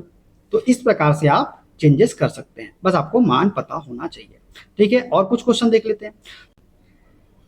एक मैदान 250 मीटर लंबा और 80 मीटर चौड़ा है, इसका क्षेत्रफल हेक्टेयर में ज्ञात करिए। दोस्तों हमको इसका क्षेत्रफल निकालना है किसमें? हेक्टेयर में। दोस्तों हम जानते हैं एरिया बराबर क्या होता है? लंबाई गुना चौड़ाई। लंबाई कितनी है? 250, और चौड़ाई कितनी दी गई है हमको? 80 दी गई है। तो ये कितना निकल के आ जाएगा? 25 × 200 मतलब 20,000 मीटर स्क्वायर निकल के आ जाएगी। ठीक है, अब हमको पता है दोस्तों 1 हेक्टेयर में होते हैं 10,000 मीटर स्क्वायर। कितने होते हैं 1 हेक्टेयर में? 1 हेक्टेयर में होते हैं 10,000 मीटर स्क्वायर, लेकिन हमको तो यहाँ 20,000 मीटर स्क्वायर दिया है। तो इसको जब हम मल्टीप्लाई, अगर इसको 20,000 बनाना है तो यहाँ पे हमको क्या करना पड़ेगा? 2 से मल्टीप्लाई करना पड़ेगा, और हेक्टेयर में भी हमको क्या करना पड़ेगा? 2 से मल्टीप्लाई करना पड़ेगा। तभी तो क्या हो जाएगा? 2 का मल्टीप्लाई 1 में, तो 2 हेक्टेयर बराबर क्या हो जाएगा? 20,000 मीटर स्क्वायर। तो मतलब हेक्टेयर में क्या हो जाएगा इसका आंसर? 2 हेक्टेयर निकल के आ जाएगा। कितना? 2 हेक्टेयर। उसी प्रकार दोस्तों अगला क्वेश्चन, यदि किसी किसान के पास 5 एकड़ जमीन है तो उसके पास कितने वर्ग मीटर जमीन है? अब दोस्तों 5 एकड़ जमीन है और कितने वर्ग मीटर में पूछा है। हम जानते हैं 1 एकड़ में होता है 4046.86 मीटर के, तो इसमें हम 5 का मल्टीप्लाई लगा देंगे। तो 5 का जब मल्टीप्लाई करेंगे तो कितना आ जाएगा? 20,234.3 मीटर स्क्वायर के आ जाएगा। ठीक है, तो आपको वैल्यू याद है तो आप आसानी से उस क्वेश्चन को कर पाएंगे। ठीक है, चलिए आगे बढ़ते हैं। अब देख लेते हैं मास्टर फार्मूला शीट। दोस्तों 10 की पावर दूरी के लिए किसका उपयोग करते हैं? माइक्रोन का, नैनोमीटर का, एंगस्ट्रॉम का, फर्मी का, दूरी के लिए। उसी प्रकार खगोलीय दूरी के लिए किसका उपयोग करते हैं? Astronomical unit, leap year, parsec, बड़ी दूरी के लिए। मास एंड टाइम के लिए तो छोटे छोटे द्रव्यमान के लिए एएमयू, एक्स्ट्रा एटॉमिक यूनिट का उपयोग करते हैं, और समय के लिए सेक का उपयोग करते हैं, टन का उपयोग करते हैं। तो ये सभी चीज हमने आपको बता चुकी है, ये तो मास्टर फार्मूला शीट है जो याद रखना है। ठीक है, चलिए आगे बढ़ते हैं। अब अभी तक हमने जितना भी पढ़ा दोस्तों उसको एक क्विक समरी देख लेते हैं क्या होता है। दोस्तों दूरी का सबसे बड़ा मात्रक क्या होता है, तो पारसेक होता है। और क्या मान क्या होता है, 3.1 इंटू 10 की पावर 16 मीटर। क्षेत्रफल के मात्रक रटने के बजाय लंबाई के मात्रकों का वर्ग करें, ठीक है। 1 मील में 1.6 किलोमीटर होते हैं या फिर 1600 मीटर होते हैं। समय का सबसे छोटा प्रायोगिक मात्रक क्या है, सेक है, जिसका मान क्या होता है, 10 की पावर -8 सेकंड होता है। और 1 एकड़ भूमि लगभग 4046 इंटू 86 मीटर स्क्वायर के बराबर होती है। तो ये आपको याद रखना है, ठीक है, क्लियर है दोस्तों। चलिए दोस्तों अब हम पढ़ेंगे विमाओं के बारे में और मापन में त्रुटि जो होती है उसके बारे में, ठीक है। अब बात करते हैं सबसे पहले दोस्तों हम लोग विमा के बारे में। तो दोस्तों विमाओं के 3 मुख्य स्तंभ होते हैं, कौन कौन से, एक होता है द्रव्यमान, एक होता है लंबाई और एक होता है हमारा समय। जब भी आपको दोस्तों आपको द्रव्यमान दिख जाए या किलोग्राम दिख जाए तो उसकी जगह पे हम किसका उपयोग करेंगे, कैपिटल एम का प्रयोग करेंगे। जब भी आपको दोस्तों लंबाई दिख जाए कहीं पे या मीटर दिख जाए आपको तो उसकी जगह पे हम किसका प्रयोग करेंगे, कैपिटल एल का प्रयोग करेंगे। जब भी आपको दोस्तों समय दिख जाए किसी भी भौतिक राशि में तो हम उसके लिए, या फिर सेकंड दिख जाए तो हम उसके लिए किसका प्रयोग करेंगे, कैपिटल डी का प्रयोग करेंगे। इस प्रकार से हम विमाओं का निर्माण करेंगे। अब करेंगे कैसे वो एक एक करके समझते हैं, ठीक है दोस्तों। इन्हीं 3 मूल अक्षरों से भौतिक विज्ञान के सभी सूत्र बनते हैं, इन्हीं 3 अक्षरों से, MLT से, ठीक है। अब पहले बात करते हैं चाल के बारे में। चाल बराबर क्या होता है दोस्तों, चाल बराबर होता है मीटर प्रति सेकंड के। चाल बराबर क्या होता है, मीटर प्रति सेकंड होता है। तो मैंने अभी बताया ना, जब भी आप कहीं पे मीटर देख ले या लंबाई देख ले तो उसके लिए हम किसका प्रयोग करेंगे, एल का प्रयोग करेंगे। तो यहाँ पे हमने लिखा एल, यहाँ पे देखिए एल एम एक ही बार है ना, मतलब एल की पावर 1। और यहाँ दिख रहा है हमको सेकंड, और जब भी मैंने बताया जब भी आपको कहीं समय दिख जाए या सेकंड दिख जाए तो हम किसका प्रयोग करेंगे, टी का प्रयोग करेंगे। अब यहाँ सेकंड कितना है, एक ही बार है ना, तो टी की पावर 1 हो जाएगा। यहाँ द्रव्यमान कहीं आपको नजर आ रहा है क्या, द्रव्यमान है ही नहीं, तो द्रव्यमान हम 0 ले लेंगे। तो क्या हो जाएगा, ये हो जाएगा m0, द्रव्यमान तो है नहीं। l कितना है हमारा, l की पावर 1, और t कितना है, 1 है। ये ऊपर जाएगा तो क्या हो जाएगा, -1 में हो जाएगा, t की पावर -1। तो ये हो जाएगा चाल का विमीय सूत्र m0l1t-1, या फिर lt-1 भी आप बोल सकते हैं इसको, ठीक है। उसी प्रकार वेग की बात कर लेते हैं दोस्तों। वेग विस्थापन, वेग क्या होता है, विस्थापन बटे समय। विस्थापन क्या है दोस्तों, एक प्रकार की दूरी तो है, तो दूरी को किससे प्रदर्शित करते हैं, मीटर में। तो क्या हो जाएगा, ये मीटर बटे सेकंड हो जाएगा समय का मात्रक। तो इसका भी फॉर्मूला क्या हो जाएगा, m0l1t-1। अब बात करते हैं त्वरण के बारे में। त्वरण क्या होता है दोस्तों, त्वरण क्या होता है बताओ, बताओ। मीटर प्रति सेकंड स्क्वायर होता है कि त्वरण का मात्रक, मीटर प्रति सेकंड स्क्वायर होता है कि नहीं होता है, बताइए। त्वरण क्या होता है, मीटर प्रति सेकंड स्क्वायर होता है कि नहीं मात्रक। तो मीटर के लिए क्या लिखते हैं हम, मीटर के लिए लिखते हैं एल, एल की पावर 1, और सेकंड स्क्वायर मतलब टी की पावर 2।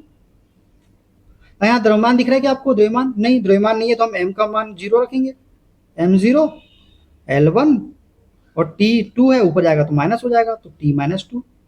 तो ml1t-2 लिख सकते हैं। तो क्या हो जाएगा त्वरण का, m0l1t-2, त्वरण का क्या हो जाएगा, विमीय सूत्र हो जाएगा। तो इस प्रकार से हम विमीय सूत्र निकालते हैं दोस्तों किसी भी भौतिक राशि का। अब सबसे मेन दोस्तों बल, बल का विमीय सूत्र क्या होता है दोस्तों, बल बराबर क्या होता है, तो बल बराबर होता है द्रव्यमान इंटू त्वरण के। द्रव्यमान का मात्रक क्या होता है, किलोग्राम, और त्वरण का मात्रक क्या होता है, मीटर प्रति सेकंड स्क्वायर। किलोग्राम को किससे मैंने वाला, जब भी आपको किलोग्राम दिख जाए, द्रव्यमान दिख जाए तो किसका प्रयोग करेंगे, एम का प्रयोग करेंगे। किलोग्राम में एक ही बार है ना, तो m1। मीटर को किससे प्रदर्शित करेंगे, मीटर को या लंबाई को एल से, तो एल कितना है यहाँ पे, एक ही है, l1। और समय का मात्रक क्या होता है दोस्तों, सेकेंड, और सेकेंड को मैंने बोला था टी से प्रदर्शित करेंगे। अब ये भागित में t/t² हो जाएगा। तो दोस्तों ये हो जाएगा m1 l1, और t जब ऊपर आएगा तो -2 हो जाएगा। तो mlt-2 लिख सकते हैं क्या इसको हम, mlt-2। बस इसको अगर आपने याद रख लिया दोस्तों तो बहुत सारे चीजें तो आपको आसानी से बन जाएगी। जैसे कार्य का बोलेगा विमीय सूत्र बताओ, बल का दाब का बोलेगा तो आप आसानी से बता सकते हो। अब कैसे, आपको बस बल का याद रखना है, क्या होता है, mlt-2, mlt-2, mlt-2, m1 l1 t-2 बल का।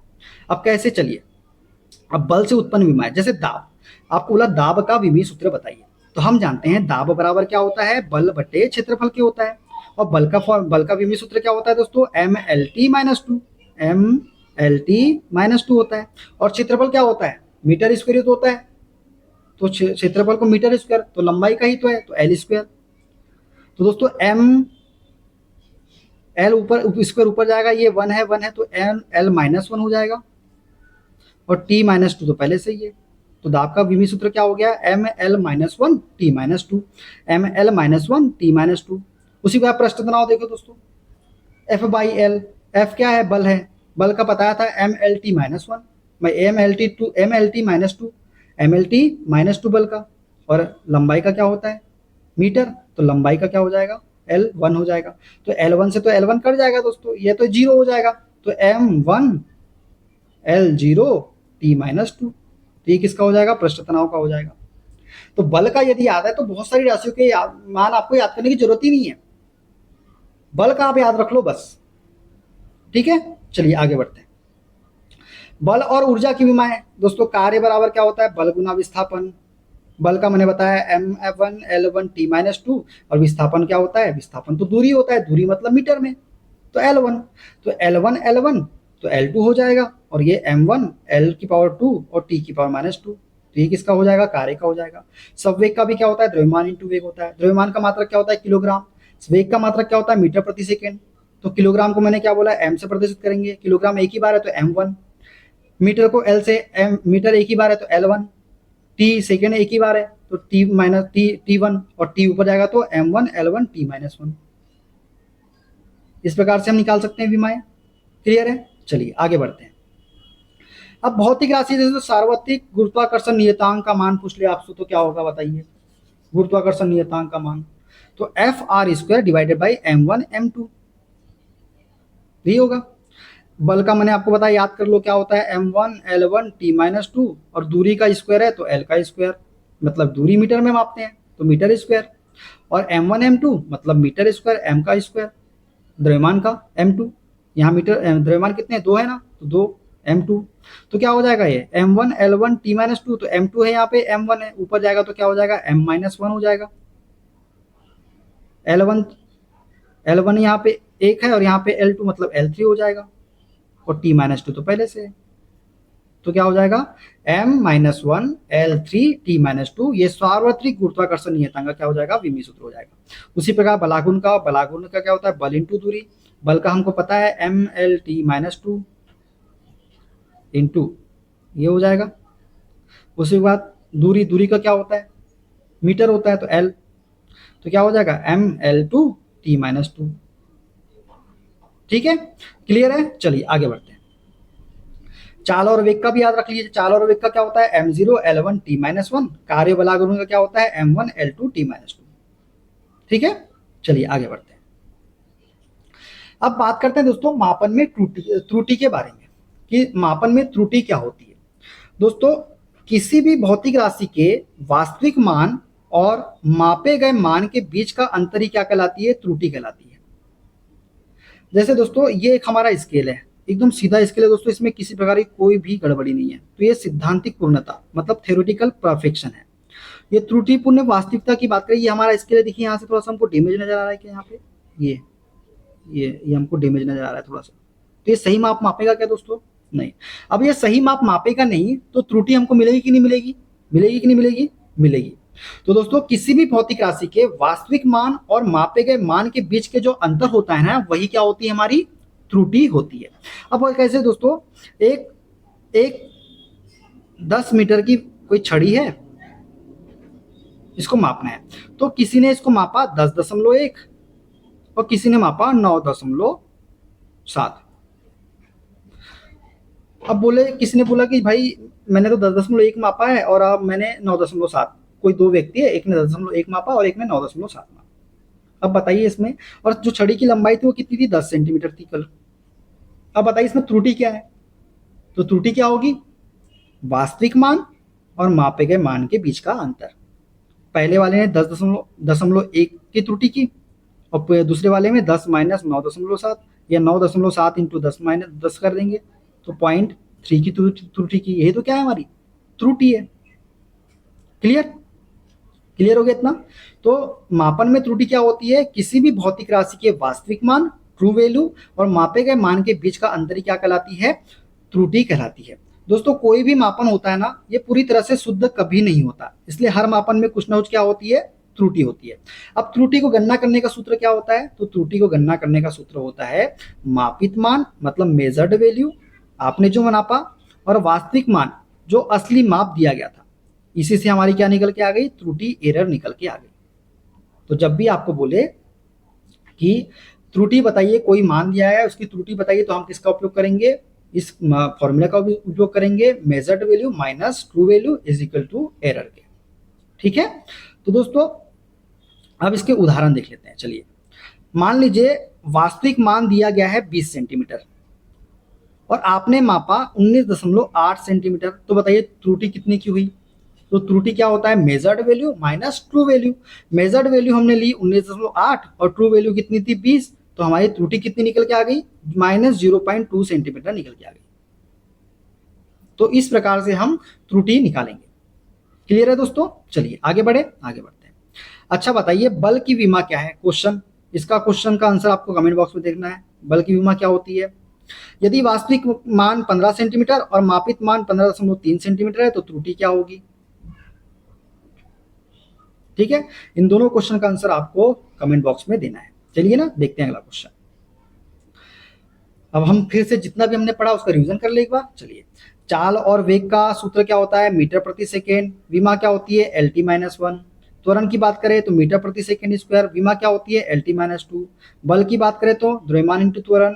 विमा क्या होती है? MLT-2। दाब की बात करें तो बल बटे क्षेत्रफल, तो ML-1 T-2। कार्य बल आघूर्ण की F×D ML2T-2। और संवेग की बात करें तो M×V द्रव्यमान इंटू वेग MLT-1। और मापन में त्रुटि का फॉर्मूला क्या होता है? मापित मान माइनस वास्तविक मान। तो ये आपको सभी याद रखना है। ठीक है, चलिए आगे बढ़ते हैं। अब दोस्तों हमने त्रुटि तो पढ़ लिया, अब त्रुटि के प्रकार भी होते हैं क्या? हाँ, त्रुटि के प्रकार भी होते हैं। तो टाइप्स ऑफ एरर के बारे में हम पढ़ेंगे। दोस्तों मापन में होने वाली मुख्य त्रुटियां कौन कौन सी होती है? एक होती है दोस्तों प्रणालीगत त्रुटि मतलब सिस्टमेटिक एरर, और एक होती है आकस्मिक त्रुटि रैंडम एरर। ठीक है, प्रणालीगत त्रुटि जो होती है दोस्तों, सिस्टमेटिक एरर जो होती है ना, ये एक ही दिशा में होने वाली त्रुटि होती है। और जो आकस्मिक त्रुटि होती है ये होती है अनियमित और अप्रत्याशित त्रुटि। अब सभी के बारे में हम डिटेल में पढ़ते हैं। ठीक है, चलिए दोस्तों बात करते हैं पहले प्रणालीगत त्रुटि सिस्टमेटिक एरर के बारे में। तो दोस्तों प्रणालीगत त्रुटियां वे त्रुटियां होती है जो हर बार एक ही दिशा में होती है। या तो ये हमेशा धनात्मक होगी दोस्तों, या तो हमेशा क्या होगी? ऋणात्मक होगी। तो वे त्रुटियां जो हर बार एक ही दिशा में होती है प्रणालीगत त्रुटियां सिस्टमेटिक एरर कहलाती है। इन त्रुटियों को दोस्तों आसानी से पहचाना जा सकता है और मापन में सुधार भी किया जा सकता है। ये जो त्रुटि होती है ना दोस्तों, इसको हम पहचान सकते हैं, उसको सुधार भी कर सकते हैं। क्यों? क्योंकि दोस्तों इनका कारण हमको पता होता है, इसे इसलिए पूरी तरह से खत्म किया जा सकता है। अगर हमको मान लीजिए एक तराजू है जिसमें पहले से 2 किलोग्राम दिखा रहा है, इलेक्ट्रिक वाला देखे होंगे ना आपने। अब हमको पता है पहले से 2 किलोग्राम दिखा रहा है, तो इसको हम सुधार सकते हैं कि नहीं सुधार सकते? सुधार सकते हैं ना, हम इसको ठीक कर सकते हैं कि नहीं कर सकते? ये सिस्टम की एरर है। तो ऐसी त्रुटियां जो हर बार एक ही दिशा में होती है, एक ही दिशा में, या तो ये धनात्मक हो सकती है दोस्तों या तो ऋणात्मक हो सकती है। ठीक है, और इनको पहचाना जा सकता है आसानी से। हमने देखा ना, एक तराजू है, इलेक्ट्रिक तराजू है, उसमें 2 किलोग्राम पहले से दिखा रहा है, तो हमने देख लिया 2 किलोग्राम पहले से दिखा रहा है, तो उसको हम पहचाना जा सकता है ना। हमने पहचान लिया ना 2 किलोग्राम का एरर है इसमें, तो इसको ठीक कर सकते हैं कि कर सकते हैं? कर सकते हैं ना। हाँ, तो प्रणालीगत त्रुटियां सिस्टमेटिक एरर वे त्रुटियां होती है जो हर बार एक ही दिशा में होती है। ये हमेशा धनात्मक या हमेशा ऋणात्मक हो सकती है। इन त्रुटियों को आसानी से पहचाना जा सकता है और मापन में सुधार भी किया जा सकता है। और क्यों किया जा सकता है? क्योंकि इनका कारण हमको पता होता है, इस वजह से। ठीक है, क्लियर है दोस्तों? अब प्रणालीगत त्रुटि के कारण क्या क्या होते हैं दोस्तों? कारण क्या होते हैं इनके? पहला, यंत्र में त्रुटि मतलब इंस्ट्रूमेंटल एरर। मापन यंत्र की खराबी या सीमा के कारण होती है ये वाली त्रुटि। कौन सी? Instrumental error. जैसे तराजू में कोई वस्तु हमने रखे 2 किलोग्राम दिखा रहा है, तो सभी मापन भी गलत कितने कितने से होंगे? 2 किलोग्राम से। अब पहले से 2 किलोग्राम है तो 2 किलोग्राम से तो गलत होंगे। प्रेक्षण त्रुटि मतलब प्रेक्षक वाला गलत तरीके से देखने या पढ़ने के कारण जो त्रुटि होती है। हमने किसी चीज को देखा, वहां 2 किलोग्राम था, हमने 3 किलोग्राम पढ़ लिया गलती से। तो हमारे देखने के कारण त्रुटि हुई ना, तो ये क्या होगी, प्रेक्षक त्रुटि होगी। ठीक है, ऑब्जर्वेशनल एरर। पर्यावरणीय त्रुटि मतलब तापमान या दाब जैसी बाहरी परिस्थिति के कारण, जैसे अधिक तापमान पर धातु की स्केल का फैल जाना मापन में त्रुटि पैदा करता है। बहुत ज्यादा तापमान हो गया तो धातु फैल गई, तो त्रुटि उत्पन्न होगी कि नहीं होगी, होगी ना। तो यही क्या है, हमारी पर्यावरणीय त्रुटि है। तो ये सिस्टमेटिक एरर के कैसे होते हैं कारण, वो हमने बता दिया आपको। ठीक है, चलिए अब देखते हैं दोस्तों आकस्मिक त्रुटि, रैंडम एरर्स के बारे में। तो दोस्तों आकस्मिक त्रुटियां वे त्रुटियां है जो अनियमित रूप से होती है और हर मापन में बदलती रहती है। मतलब इसका कोई नियमित रूप नहीं होता दोस्तों, अनियमित रूप से बदलती रहती है, कभी कुछ कभी कुछ कभी कुछ। ये अप्रत्याशित होती है दोस्तों, और इनका कोई निश्चित पैटर्न नहीं होता। जैसे कोई एक लंबाई है, हम उसको माप रहे हैं, अब जब भी माप रहे हैं उसका मान हर बार अलग अलग आ रहा है। पहले मान लीजिए 20 सेंटीमीटर की कोई लंबाई हमको मापना है, ठीक है। अब पहली बार मापे 19 आया, दूसरी बार मापे 21 आ गया निकल के, तीसरी बार मापे 20 दशमलव कुछ निकल के आ गया, चौथी बार मापे 18 दशमलव कुछ निकल के आ गया। मतलब एक ही लंबाई को जब जब बार बार मापा जा रहा है, बार बार मापा जा रहा है, तो उसका मान हर बार अलग आ रहा है, हर बार अलग आ रहा है। मतलब वो नियमित है ही नहीं, अनियमित है, हर बार अलग अलग आ रहा है। तो ये क्या है, रैंडम एरर्स, मतलब आकस्मिक त्रुटि है। जैसे स्टॉप वॉच चलाते समय प्रतिक्रिया समय में अंतर आता है। जब स्टॉप वॉच चालू करते हैं तो इसकी जो प्रतिक्रिया समय होता है, रिएक्शन टाइम जो होता है, उसमें अंतर आता है। इसका एग्जांपल हो जाएगा स्टॉप वॉच में। तो ये होती है हमारी आकस्मिक त्रुटि। ठीक है, चलिए आगे बढ़ते हैं। जो अब दोस्तों आकस्मिक त्रुटि जो होती है, इसे कम कैसे किया जा सकता है, कुछ इसका उपाय है? हाँ बिल्कुल है दोस्तों। आकस्मिक त्रुटि को न्यूनतम करने का अचूक तरीका यह है कि आकस्मिक त्रुटि को अधिक रीडिंग का औसत लेकर कम किया जा सकता है। अब मान लीजिए पहले हमने एक रीडिंग लिया, फिर दूसरी रीडिंग लिया, फिर तीसरी रीडिंग लिया, ऐसे करते करते हमने बहुत सारी रीडिंग लिया, 10 रीडिंग ले लिया। अब इसको कम करने के लिए क्या करेंगे, इन सारी रीडिंग को हम क्या कर लेंगे, जोड़ लेंगे और इसका औसत निकाल लेंगे। तो असंख्यिक त्रुटि को अधिक रीडिंग का औसत लेकर क्या किया जा सकता है, कम किया जा सकता है। जैसे reading 1 plus reading 2 plus reading dash n divided by n, तो हमको मोस्ट एक्यूरेट वैल्यू निकल के आ जाएगी। ठीक है, तो आकस्मिक त्रुटि को कैसे कम किया जा सकता है, आकस्मिक त्रुटि को अधिक रीडिंग का औसत लेकर कम किया जा सकता है, मतलब एवरेज लेके कम किया जा सकता है। ठीक है, अब तुलना कर लेते हैं दोस्तों, प्रणालीगत और आकस्मिक त्रुटि में क्या तुलना होती है। अब बात करें दिशा के बारे में दोस्तों, तो सिस्टमेटिक एरर में क्या होता है, एक ही दिशा होती है, या तो धनात्मक होगी या ऋणात्मक होगी। लेकिन आकस्मिक मतलब रैंडम एरर में दोनों दिशाओं में क्या होती है, ये अनियमित होती है। इसका कारण क्या होता है दोस्तों, कारण हमको इसका ज्ञात होता है प्रणाली सिस्टमेटिक एरर का, और ये आकस्मिक त्रुटि होता है, इसका कारण हमको ज्ञात नहीं होता, मतलब ये अज्ञात होता है। सुधार की बात करें तो पूरी तरह सुधारा जा सकता है सिस्टमेटिक एरर को, लेकिन आकस्मिक त्रुटि को क्या किया जा सकता है, औसत लेकर कम किया जा सकता है। तो ये प्रणालीगत व आकस्मिक त्रुटि की तुलना हमने बता दी। तो ये चीजें आप याद रखिए। ठीक है, चलिए आगे बढ़ते हैं। अब बात कर लेते हैं दोस्तों प्रतिशत त्रुटि, परसेंटेज एरर क्या होता है। अब हम पढ़ेंगे परसेंटेज एरर, प्रतिशत त्रुटि। दोस्तों अर्थ क्या होता है प्रतिशत त्रुटि का, तो प्रतिशत त्रुटि वह त्रुटि जिसे किसी राशि के वास्तविक मान के प्रतिशत के रूप में व्यक्त किया जाता है, मतलब ट्रू वैल्यू के प्रतिशत के रूप में व्यक्त किया जाता है। यही क्या है, हमारी परसेंटेज एरर है। दोस्तों ये बताती है कि वास्तविक मान की तुलना में त्रुटि कितनी बड़ी है। केवल त्रुटि का मान जानना काफी नहीं है दोस्तों, वास्तविक मान के संदर्भ में उसका प्रभाव जानना भी हमको जरूरी होता है प्रतिशत त्रुटि में।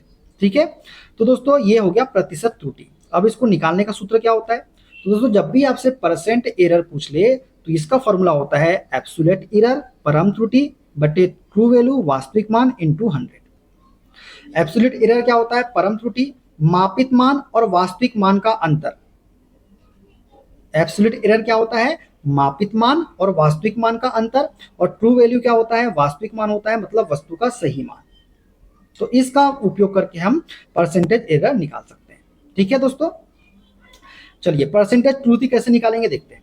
किसी लंबाई का वास्तविक मान 50 सेंटीमीटर है और मापा गया मान 49 सेंटीमीटर है, तो प्रतिशत त्रुटि क्या है।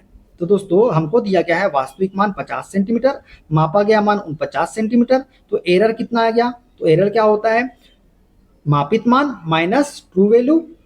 तो मापित मान कितना है, 49 है, ट्रू वैल्यू कितनी 50 है, तो त्रुटि कितनी निकल के आ गई, 1 निकल के आ गई। परसेंट एरर का फॉर्मूला क्या होता है? ये होता है absolute error divide by true value into 100। Absolute error कितना निकल के आया मैंने परम त्रुटि एक, ट्रू वैल्यू कितनी है 50, गुना में 100 कर देंगे तो 2% की क्या निकल के आ जाएगी? प्रतिशत त्रुटि निकल के आ जाएगी। ऑप्शन नंबर बी वाला समझ लीजिए सही है। ठीक है, चलिए अब दोस्तों परम त्रुटि ज्ञात करना। अब हमने परसेंट त्रुटि तो निकाल लिया, परम त्रुटि पूछ लिया कि परम त्रुटि क्या है बताइए। एब्सोल्यूट एरर क्या होता है? तो किसी वस्तु का वास्तविक द्रव्यमान 200 ग्राम है और प्रतिशत त्रुटि 5% है, तो परम त्रुटि एब्सोल्यूट एरर क्या है? हम जानते हैं फॉर्मूला क्या होता है दोस्तों परसेंट एरर का, परसेंट त्रुटि का, तो ये होता है absolute error divided by true value into 100। Percent त्रुटि कितनी है? 5% है। एब्सोल्यूट एरर हमको निकालना है, ट्रू वैल्यू कितनी है? 200 है और गुना में क्या हो जाएगा? 100 हो जाएगा। तो 100 से 2 बार में तो 2 पंचे 10 ग्राम, 10 ग्राम हमारा निकल के आ जाएगा क्या? Absolute error. ठीक है, क्लियर? चलिए आगे बढ़ते हैं। अब इसका रिवीजन समरी देख ले दोस्तों एक नजर में। दोस्तों सिस्टमेटिक एरर क्या होता है? जो एक ही दिशा में होती है, कारण इसके ज्ञात होते हैं और ये सुधारी जा सकती है। प्रणालीगत के प्रकार क्या है? जैसे यंत्र में त्रुटि हो गया, प्रेक्षण त्रुटि हो गया, पर्यावरणीय त्रुटि जो है ये प्रणालीगत के प्रकार है। आकस्मिक त्रुटि की बात करें तो अनियमित होती है, अप्रत्याशित होती है और उसका कोई पैटर्न नहीं होता। और इसको सुधारा कैसे जा सकता है? तो आकस्मिक त्रुटि को औसत लेकर कम किया जा सकता है। फॉर्मूला परसेंट एरर का क्या होता है? Absolute error divided by true value into 100। तो ये था हमारा रिवीजन समरी जो हमने अभी तक के पढ़ा। ठीक है दोस्तों, क्लियर? तो दोस्तों आज की क्लास हम यहाँ पे समाप्त करते हैं। आगे की क्लास में हम पढ़ेंगे दोस्तों सार्थक अंक और अल्पतमांक के सारे जो थ्योरी है उसके बारे में। वीडियो कैसा लगा दोस्तों कमेंट बॉक्स में जरूर बताइएगा। वीडियो अच्छा लगे वीडियो को लाइक कर दीजिएगा, शेयर कर दीजिएगा, कमेंट कर दीजिएगा। चैनल पे नए हैं चैनल को सब्सक्राइब करके बेल आइकन को प्रेस कर लीजिएगा। और दोस्तों हमसे जुड़ने के लिए, क्लास के अपडेट के लिए आप हमारा टेलीग्राम चैनल ज्वाइन कर सकते हैं। टेलीग्राम चैनल का लिंक मैंने डिस्क्रिप्शन बॉक्स में दे दिया है। इसकी पीडीएफ फाइल के लिए दोस्तों आप हमारा टेलीग्राम चैनल ज्वाइन कर लीजिए। टेलीग्राम चैनल पर इसकी पीडीएफ फाइल आपको मिल जाएगी। दोस्तों जितना अच्छा रिस्पॉन्स होगा उतने जल्दी आपके लिए सेकेंड क्लास आएगी। अगले संडे को इसकी नेक्स्ट क्लास आएगी, तो वीडियो को ज्यादा से ज्यादा संख्या में शेयर कीजिएगा। मिलते हैं अगले वीडियो में, अपना ख्याल रखिए। Okay bye bye, take care.